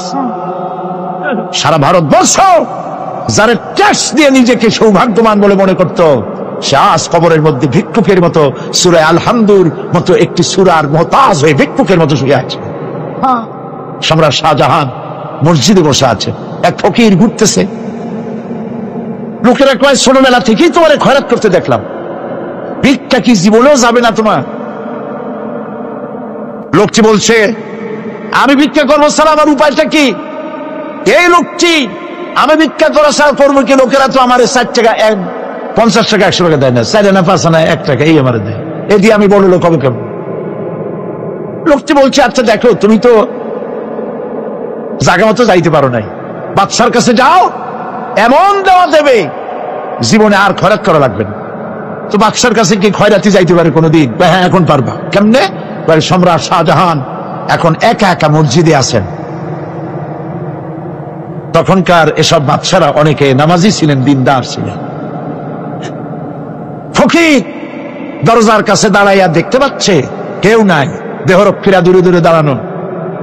বাদশাহ মসজিদের ভেতরে বসে হাত তুলে ঝুলতেছে আর কাঁদতেছে, চোখের পানি দিয়া দাঁড়িয়ে ভিজে ভিজে পড়ছে। এই দৃশ্য অনেকক্ষণ দেখলো ফকির। কিছুক্ষণ পর সম্রাট শাহজাহান মসজিদ থেকে বেরিয়ে আসছে। ফকির বলছে, আসসালামু আলাইকুম হুজুর। তিনি বললেন, ওয়ালাইকুম আসসালাম। চলে গেল। বাদশা বললো, আমার কাছে তো কেউ আইসা কিছু না চাইয়া তো যায় না, এরা দেখলাম খয়রাতির মতো কিছু চাইলো না, বেটা ভয় করলো নাকি? আমি আদিক আসো, আসছে। ভয় পাইছো? না ভয় পাইনি। তো কিছু যে চাইলে না? ফকির বলছে, জাহাপানা সত্যি কিছু চাইতে আসছিলাম, তারপর চাইলে না কেন? ফকির বলছে, জাহাপানা সারা জীবন ভিক্ষা করেছি, আর আজ দিল্লির সম্রাটের কাছে বেশি পাওয়ার লোভে এসেছি না, কিন্তু আপনার দশা দেখা আমার জ্ঞানের চোখ খুলে গেছে। আমি লক্ষ্য করে দেখলাম, আমি সম্রাটের কাছে চাইতে এসেছি, হাত তুলি নাই, বিনয় প্রকাশ করি নাই, চোখের পানি ফেলি নাই, কিন্তু লক্ষ্য করে দেখলাম দিল্লির সম্রাট আমার চাইতেও বড় ভিক্ষুকের মতো। আবার কোন সম্রাটের কাছে হাত তুলে কান্দে? আমার জ্ঞানের চোখ খুলে গিয়েছে, আমি বুঝতে পেরেছি সম্রাট কান্দে যেই সম্রাটের কাছে, তারে ছাড়া আর কারো কাছে জীবনে চাইব না। এই কথাই সূরা ফাতিহায় প্রত্যেকদিন পড়ি, বুঝি না কি পড়ি। ইয়াকা না'বুদু ওয়া ইয়াকা নাস্তাঈন। আয় আল্লাহ, একমাত্র তোমার গোলামি করি আর তোমার কাছে সাহায্য চাই, তুমি ছাড়া কারো কাছে সাহায্য চাই না। কলিজা সাফ করুন। কোন মরা পীর, কোন জিন্দা পীর আপনার মনের আশা পুরা করতে পারবে না, পারবে না, পারবে না। ওয়াসি সেদিন শপথ নিয়েছিলেন, রব্বুল আলামিন আমি জাহালাতের কারণে যেই বল্লম দিয়ে ইসলামের একজন শ্রেষ্ঠ সন্তানকে আমি শহীদ করে ফেলেছিলাম, আমি বুঝতে পারি নাই, ওই বল্লমটা আমি হেফাজতে রেখে দিয়েছি। তুমি আমার এই দোয়া মঞ্জুর করো, আমি যেন এই বল্লম দিয়ে এই পৃথিবীর নিকৃষ্ট ইসলামের কোন দুশ্মনকে যেন আমি শেষ করে দিতে পারি। আল্লাহ পাক দোয়া তার মঞ্জুর করে নিলেন। মুসাইলামা কাযযাবের বিরুদ্ধে হযরত আবু বকর সিদ্দিক রাদিয়াল্লাহু তাআলা আনহু যে বাহিনী পাঠালেন, হযরত ওয়াসি সেই বাহিনীর মধ্যে ছিলেন। আর তিনি সেই বল্লমটা দিয়া, যে বল্লম দিয়ে তিনি হযরত হামজাকে শহীদ করেছিলেন, সেই বল্লমটা দিয়েই ইসলামের নিকৃষ্ট শত্রু মুসাইলামা কাযযাবকে দুনিয়া থেকে তিনি বিদায় করে দিলেন। দাউদ আলাইহিস সালামকে আল্লাহ রাব্বুল আলামিন এমন মুজিজা দিলেন, তিনি যখন লোহা মুঠো করে ধরতেন হাতের ভিতরে, লোহা পানি হয়ে হাতের ফাঁকের মধ্য দিয়া তা পড়ে যেত পানি হয়ে। এভাবে মুজিজা তাকে দেওয়া হলো। সুলাইমান আলাইহিস সালামের মুজিজা ছিল, তক্তার উপরে বসতেন, ইঞ্জিন লাগতো না, মেশিন লাগতো না, বিনা ইঞ্জিনে বিনা মেশিনে তক্তা হাওয়ার উপরে উড়ে সারা পৃথিবী ঘুরে আসতেন। ঈসা আলাইহিস সালামের মুজিজা ছিল, জন্মন্দের চোখের উপরে হাত বুলিয়ে দিতেন, সঙ্গে সঙ্গে চোখ তার ভালো হয়ে যেত। আবার কুষ্ঠ ব্যাধিগ্রস্ত লোকের গায়ে হাত বুলিয়ে দিলে তার শরীর ভালো হয়ে যেত। এটা ছিল তার মুজিজা। রাসূল পাক সাল্লাল্লাহু আলাইহি ওয়াসাল্লামের সময় মুজিজা, তার সময় প্রভাব ছিল সাহিত্যের, সাহিত্য আর কবিত্বের এত বেশি প্রভাব বিস্তার হলো, তারা কবিতা লিখে লিখে রচনা করে করে কাবা শরীফে লাগাই দিত। পারলে এই কবিতার সাথে মোকাবেলা করো এই চ্যালেঞ্জের। আল্লাহ রাব্বুল আলামিন সেই সময় কোরআনে কারীমকে অবতীর্ণ করে দিলেন। কোরআনে কারীম দুনিয়ার সমস্ত সাহিত্য আর কবিত্বের সমস্ত মানকে ছাড়িয়ে চলে গেছে এমন এক পর্যায়ে, কিয়ামত পর্যন্ত কোরআনের সাহিত্যের ভাবধারা এর মানকে উতরে যেতে পারবে এমন সাহিত্যের জন্ম আজও হয় নাই, ভবিষ্যতেও হবে না। এটা হলো রাসূল পাক সাল্লাল্লাহু আলাইহি ওয়াসাল্লামের মুজিজা। সাহাবায়ে কেরামদের সঙ্গে রোমকদের লড়াই হতেছে, রোমক সৈন্যরা যুদ্ধে জিততে পারতেছে না কিছুতেই। এরপরে তারা গোয়েন্দা বিভাগের লোক পাঠায় দিল, এদের সঙ্গে জিততে পারি না কেন, একটু খুঁজে দেখে আসো রাত্রে এরা করেটা কি। গোয়েন্দা বিভাগের লোক সারা রাত ঘুরে ঘুরে তারপরে এসে রিপোর্ট করলো। এরপরে এসে তাদের প্রধানের কাছে রিপোর্ট করলো, আমরা যার কাছে গিয়েছিলাম দেখে এলাম, হুম বিল্লাইলি রাহবানুন ওয়া বিন্নাহারি ফুরসানুন, আমরা দেখে এলাম যাদেরকে দিনের বেলায় প্রচন্ড শক্তিশালী বীর যোদ্ধা রূপে যাকে যুদ্ধ করতে দেখেছি ময়দানে, রাতের বেলায় দেখলাম গিয়া একেবারে নিতান্ত ফকিরের মতো, কেউ তো সেজদায় পড়ে কাঁদতেছে, কেউ আবার তেলাওয়াত করতেছে, চোখ দিয়া পানি পড়তেছে, আবার কেউ নামাজ পড়তেছে, আবার কেউ হাত তুলে রেখেছে তাদের প্রভুর দরবারে, চোখের পানিতে তাদের চোখ বুক ভেসে যেতেছে। সারাটা রাত তেলাওয়াত আর সেজদা আর নামাজের মধ্যে তারা এভাবে কাটিয়ে দিয়েছে। সেনাপতি এই রিপোর্ট শোনার পরে বললেন, ও গোয়েন্দা বিভাগের লোকেরা, আমার রোমক সৈন্যরা শোনো, যে জাতির নৈতিক মান এত উচ্চে, ওই জাতির সঙ্গে যুদ্ধ করা মানে আমাদের আত্মহত্যা করার শামিল। এদের সাথে কিছুতেই আমাদের পক্ষে পারা সম্ভব না। হ্যাঁ, এদের সাথে পারা যাবে যদি এই সম্পর্ক নষ্ট করে দেওয়া যায়। আল্লাহর সাথে তাদের এই গভীর সম্পর্ক যেটা আছে, এই সম্পর্ক নষ্ট করে দিতে হবে। তাহলেই কেবলমাত্র সম্ভব হবে। এদের নৈতিক চরিত্র ধ্বংস করার জন্য প্রচেষ্টা চালাও, তাহলে হয়তো আমরা কামিয়াব হতে পারব। আমার বন্ধুগণ, সামান্য স্যান্ডেলের ফিতা গাছা যদি ছেড়ে যায়, মানুষের কাছে চাইও না, আল্লাহ রব্বুল আলামিনের দরবারে হাত পাতো। রব্বুল আলামিন তোমার স্যান্ডেল কেনার পয়সা জুগিয়ে দেবেন। জোরে বলেন সুবহানাল্লাহ। যা দরকার তার কাছেই চাও, হাত তার কাছেই পাতো। ওই যে সম্রাট শাহজাহানের কথা আমি আপনাদেরকে শুনাই। ফকির একটা ঘুরতেছে সারাদিন। এক লোক বলছে যে আপনি এত হে ফকির, তুমি এরকম করে ঘুরছো সারা জীবন, বুড়া হয়ে গেছো খয়রাত করতে করতে, ছোটবেলা থেকে তোমার ভিক্ষা করতে দেখি, আর কতকাল ভিক্ষা করবে? হয় করবোটা কি? বাচ্চার কাছে যাইতে পারবে? বাচ্চার কাছে গেলে এমন ভাবে দিবে, অনেক দিবে, নিয়ে কুড়াইতে পারবা, তোমার আর জীবনে ভিক্ষা করা লাগবে। ফকির চলে গিয়েছে, কোথায় পাবো বাচ্চারে? দেখো মসজিদে পাবা। এখন তিনি নামাজ চলে গিয়েছে সেখানে, মসজিদের বারান্দায় দাঁড়ায় দেখে সম্রাট শাহজাহান হাত পেতে মোনাজাত করতেছেন, চোখের থেকে পানি পড়ে দাড়ি ভিজে ভিজে পড়ে। মোনাজাত শেষ করে বাদশা যখন বাইরে নেমেছেন, তখন ফকির তাকে সালাম দিয়ে চলে যান। বাদশা বলছেন, তুমি আমাকে সালাম দিয়ে চলে যাচ্ছ, তুমি তো ভিক্ষুক, আমার কাছে তো সমস্ত ভিক্ষুকই আমার কাছে চায়, ভিক্ষুক তো ভালো, ধনীরাও আমার কাছে চায়, তুমি ভিক্ষুক মানুষ, আমার কাছে তুমি চাই না, সালাম দিয়ে চলে যাও। ফকির বলতেছেন, যা পানা, সত্যি কিছু চাইতে এসেছিলাম, কিন্তু আমি আপনাকে দেখার পরে আমার চিন্তার পরিবর্তন হয়ে গেছে। আমি তাকিয়ে তাকিয়ে দেখলাম মসজিদের ভেতরে আমি চাইতে এসেছি দিল্লির সম্রাট শাহজাহানের কাছে। যেই সম্রাট, দিল্লির সম্রাট যার কাছে আমি চাইতে এসেছি, আমি তো দাঁড়ায় আছি, কান্দি না, কিন্তু আমি দেখতেছি যার কাছে আমি চাইতে এসেছি তিনি যেন আবার কোন সম্রাটের কাছে আমার চাইতেও দারুণ ভিক্ষুকের মতো হয়ে চোখের পানি ফেলে ভিক্ষা চাইতেছে। মনে মনে ভাবলাম, মানুষের কাছে ভিক্ষা চাইবো না কোনদিন আর। বাদশা কান্দে, যেই বাদশার কাছে ওই সম্রাটের সম্রাট রাজা ধীরাজ আল্লাহর কাছে ছাড়া কারো কাছে জীবনে আর হাত পাতবো না। হযরত আবু হুরায়রা রাদিয়াল্লাহু তাআলা আনহু একবার রাসূল করিম সাল্লাল্লাহু আলাইহি ওয়াসাল্লামের দরবারে কাঁদতেছিলেন। হুজুর জিজ্ঞেস করলেন, আবু হুরায়রা তুমি কাঁদো কেন? হযরত আবু হুরায়রা বলেন, হুজুর আমার মা আমাকে মেরেছে, আমি সেই জন্য কাঁদতেছি। হুজুর বলেন, মা তোমাকে মারলো কেন? কোনো বেয়াদবি করেছো নাকি? তিনি বললেন, না কোনো বেয়াদবি করি নাই, তবে মারলো কেন? হযরত আবু হুরায়রা বলেন, হুজুর আমার মা হচ্ছেন মুশরিকা, আমার মা কাফের। আমি অনেক রাত হয়েছিল বাড়ি ফিরতে, আমার মা জিজ্ঞেস করলো এত রাত কোথায় ছিলি? আমি বললাম, মা তাম পৃথিবী যে কদম মোবারক চুমতে পারলে নিজেকে ধন্য মনে করে, আমি সেই রাসূলের দরবারে ছিলাম, আসতে দেরি হয়ে গেছে। ইয়া রাসূলুল্লাহ, আপনার নাম শোনা মাত্র আমার মায়ের গায়ে আগুন জ্বলে গেল। সহ্য করতে না পেরে আমাকে মায়ের আরম্ভ করে দিল। বলল, আবু হুরায়রা হয় আমার বাড়ি ছাড়বি, না হয় মুহাম্মদ সাল্লাল্লাহু আলাইহি ওয়াসাল্লামের ঘর ছাড়বি, কোনটা করবি কর। আমি বললাম, মা তোমার গায়ে যত শক্তি আছে সমস্ত শক্তি দিয়ে তুমি আমাকে প্রহার করো, আমি তামাম তোমার বাড়িটা সুদ্ধা তামাম দুনিয়া ছেড়ে দিতে পারি, কিন্তু রাসূল পাক সাল্লাল্লাহু আলাইহি ওয়াসাল্লামের কদম মোবারক ছাড়তে পারি না। ভাইরা আমার, হযরতে আবু হুরায়রা কাঁদতেছেন। আল্লাহর নবী বলেন, তুমি কাঁদো কেন? তোমার মা তোমাকে মেরেছেন, আমি এখানে কি করব? এখানে তো আমি কোনো দখল আন্দাজ করতে পারি না, আমি কি করতে পারি? এখানে ইন্টারফেয়ার তো আমি করতে পারি না, মা তোমারে মেরেছে। হযরত আবু হুরায়রা বলেন, ইয়া রাসূলুল্লাহ, মায়ের বিরুদ্ধে কোনো নালিশ করার জন্য আপনার কাছে আমি আসি নাই। বলে, কেন এসেছো? হযরত আবু হুরায়রা বলেন, হুজুর এসেছি এই জন্যে, আমি জানি আপনি যদি আল্লাহর দরবারে কোনো ব্যাপারে দোয়া করেন আল্লাহ রাব্বুল আলামিন তা মঞ্জুর করে নেন। আপনি মেহেরবানি করে আমার মায়ের হেদায়েতের জন্য আল্লাহর কাছে দোয়া করুন। হুজুর সাল্লাল্লাহু আলাইহি ওয়াসাল্লাম দুহাত উঁচু করলেন, বললেন, আল্লাহুম্মা ইহদি উম্মা আবি হুরায়রা, আয় আল্লাহ আবু হুরায়রার মাকে তুমি হেদায়েত নসিব করে দাও। এই দোয়া রাসূল করতেছেন। হুজুরকে দোয়ার মধ্যে ফেলে রেখে আবু হুরায়রা দৌড় আরম্ভ করেছে বাড়ির দিকে। পেছন থেকে কয়েকজন সাহাবী তারা দৌড়ে গেল। আবু হুরায়রা দৌড়ায় কেন? এত ভদ্র মানুষ, কোন সময় কারো সাথে রাগারাগি করে না, দৌড়ায় কেন? নিশ্চয়ই কোনো বিপদ বুঝি হয়ে গিয়েছে, পিছন থেকে জামা টেনে ধরেছে। কি হয়েছে, দৌড়াও কেন? হযরত আবু হুরায়রা বলেন, আমার জামা ছেড়ে দাও, আমাকে দৌড়াতে দাও, আমি দৌড়াইয়া বাড়ি পৌঁছে গিয়ে দেখতে চাই আমি আগে দৌড়ে বাড়িতে গেলাম না নবীজির দোয়া আমার আগে আমার বাড়ি পৌঁছে গেল। কোনটা হলো আমি সেটা দেখতে চাই।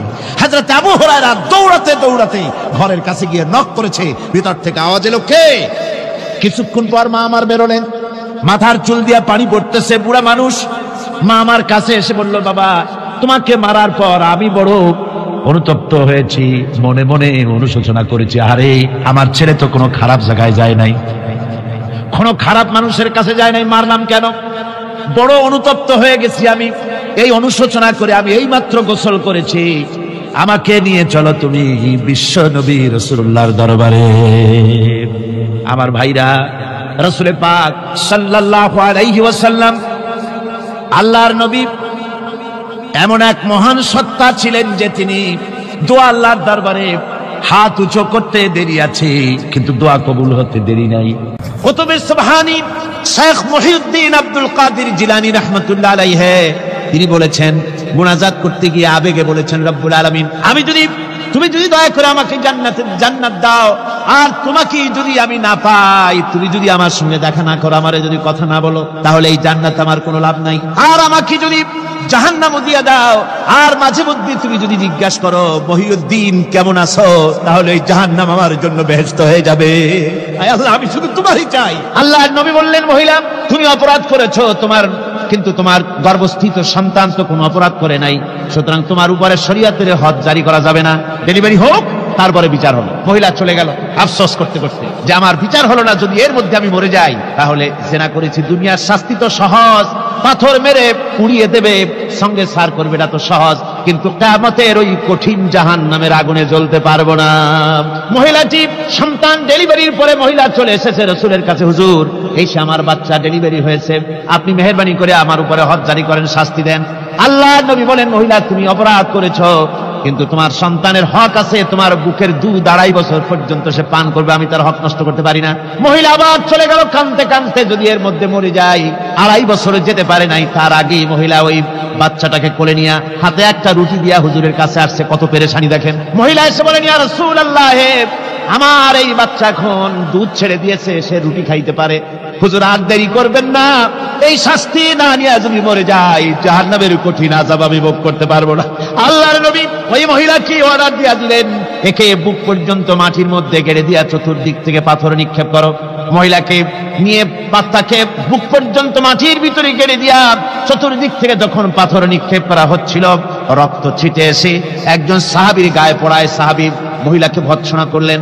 আল্লাহর নবী বললেন, শুনতে পেরে নবীজি বললেন, ও সাহাবী ভৎসনা করো না, বরং এই মহিলার তওবা আল্লাহ রাব্বুল আলামিন এমন ভাবে কবুল করেছেন, যদি সে তওবা দুনিয়ার সব মানুষকে ভাগ করে দেওয়া যায়, তাহলে সমানভাবে ভাগ করে দেওয়া যাবে।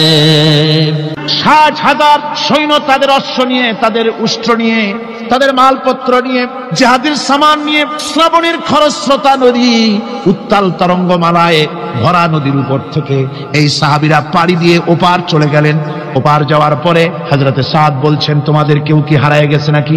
সবাই এদিক ওদিক তাকায় খোঁজ করে বলল, মানুষ তো দূরের কথা, একটা উট আর ঘোড়াও একটাও হারায় যায় নাই। একজন বলল, আমার একটা পেয়ালা, যে পেয়ালা আমি পানি পান করতাম, সেই পেয়ালাটা তুফানে ছিটকে কোথায় চলে গেছে, ওইটা হারায় গেছে। হযরতে সাদ বলেন, মুজাহিদের কোনো জিনিস দরিয়া নিতে পারে না, অবশ্যই তা ফেরত আসবে। এই কথা তিনি বলতেছিলেন, হঠাৎ করে দরিয়ার কিনারে একটা আওয়াজ হলো, দেখা গেল তুফানের ভিতরে সেই হারানো বাটিটা তাদের মধ্যে ফিরে এসেছে। আল্লাহু আকবার। মুজাহিদদেরকে সাহায্য করেন স্বয়ং আল্লাহ রাব্বুল আলামিন। আফ্রিকার জঙ্গলের কাছে ভিন্ন ইতিহাস, জঙ্গলের কাছেই মুসলমানদেরকে থাকতে দেওয়া হয়েছে। মনে করা হয়েছিল জঙ্গলের সমস্ত হিংস্র প্রাণীরা এই মুসলমানদের শেষ করে দেবে, যুদ্ধ করা লাগবে না। হযরতে সাদ সে অবস্থা বুঝতে পারলেন, তিনি একটা মঞ্চ তৈরি করলেন। সেই মঞ্চের উপরে দাঁড়ায় জঙ্গলের প্রাণীদের দিকে লক্ষ্য করে তিনি নোটিশ জারি করে দিলেন, বললেন, ইয়া আইয়াতুহাল হাশারাতু ওয়াস-সিবাউ নাহনু আসহাবু রাসূলুল্লাহ সাল্লাল্লাহু আলাইহি ওয়াসাল্লাম। হে জঙ্গলের হিংস্র প্রাণীরা, আমরা আল্লাহর রাসূলের সাহাবী, ফাইন্না নাজিলুনা ফামান ওয়াজাদনা বাদাহু কাতালনাহু।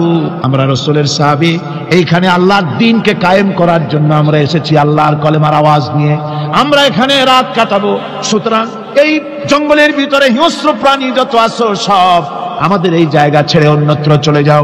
আফ্রিকার জঙ্গলি মানুষেরা চিন্তা করলো, মানুষের কথা কি জঙ্গলি প্রাণীতে শোনে নাকি, পাগলে কয় কি? তারা তাকায় তাকায় দেখলো, হযরতে সাদের এই ঘোষণার পরে বাঘের কাতারে বাঘ, সিংহের কাতারে সিংহ, সাপের কাতারে সাপ, যার যার ডিম আর বাচ্চাগুলি মুখে কামড়ায়া সাহাবীদের এলাকা ছেড়ে দিয়ে তারা অন্যত্র চলে গেল।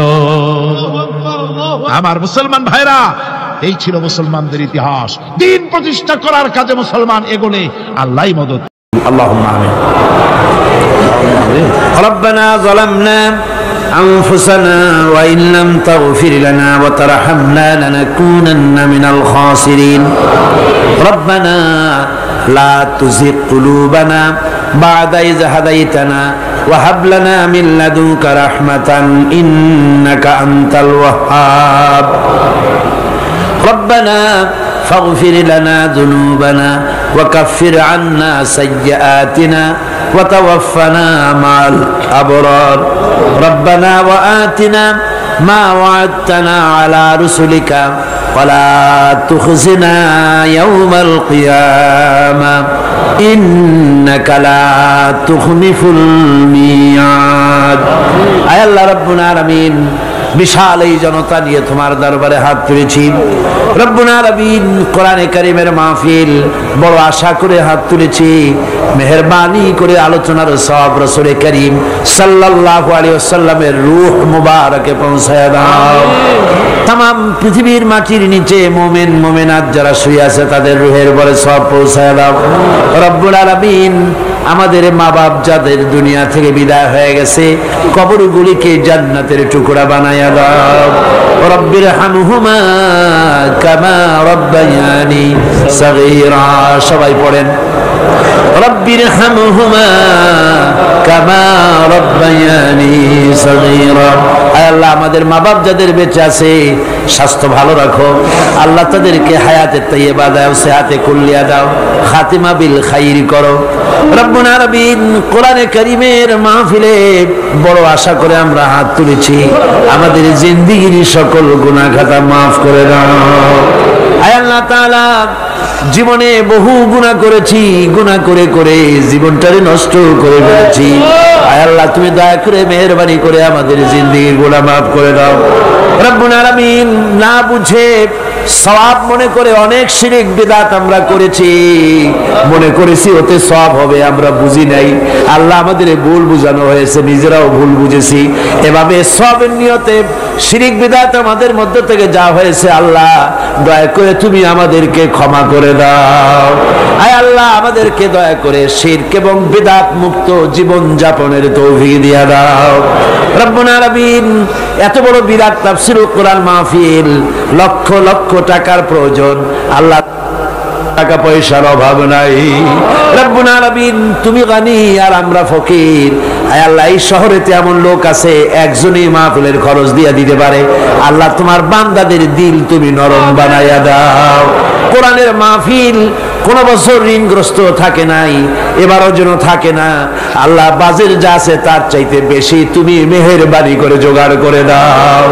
রব্বুল আলামিন আরেকটা দোয়া তোমার দরবারে করি চেসনিয়া আর বজনিয়া শেষ হয়ে গেল আল্লাহ ওদের সাথে আমাদের রক্তের সম্পর্ক নাই ওদের সাথে আমাদের আত্মীয়তার সম্পর্ক নাই ওদের সাথে আমাদের শুধু ঈমানের সম্পর্ক আয় আল্লাহ ওদেরকে মেরে মেরে কাফিররা শেষ করে দিল মাবুদ বজনিয়ার চেসনিয়ায় আরেকবার তুমি তোমার রহমতের ফেরেশতা পাঠায় দিয়া সাহায্য করো আল্লাহ কাশ্মীরের মুসলমানদের উপর আরেকবার সাহায্য করো রব্বুল আলামিন এই মাহফিল আল্লাহ যত মানুষ আসে আল্লাহ বড় আশা নিয়ে আসে কোরআনের মাহফিলে অনেকের রোগ ব্যাধি আছে তাদের ধারণা কোরআনের মাহফিলে দোয়া কবুল হয় আল্লাহ তুমি দয়া করে এই ধারণা তুমি মঞ্জুর করে নাও যার যত রোগ আছে বালাই আছে ব্যাধি আছে আল্লাহ সকলকে maaf করে দাও সুবহান রাব্বিকা রাব্বিল ইজ্জাতি আম্মা ইয়াসিফুন ওয়া সালামুন আলাল মুরসালিন আলহামদুলিল্লাহি রাব্বিল আলামিন ওয়াজআল আখিরা কালিমাতিনা ইনদাল মাউত লা ইলাহা ইল্লাল্লাহু মুহাম্মাদুর রাসূলুল্লাহ আসসালামু আলাইকুম ওয়া রাহমাতুল্লাহ।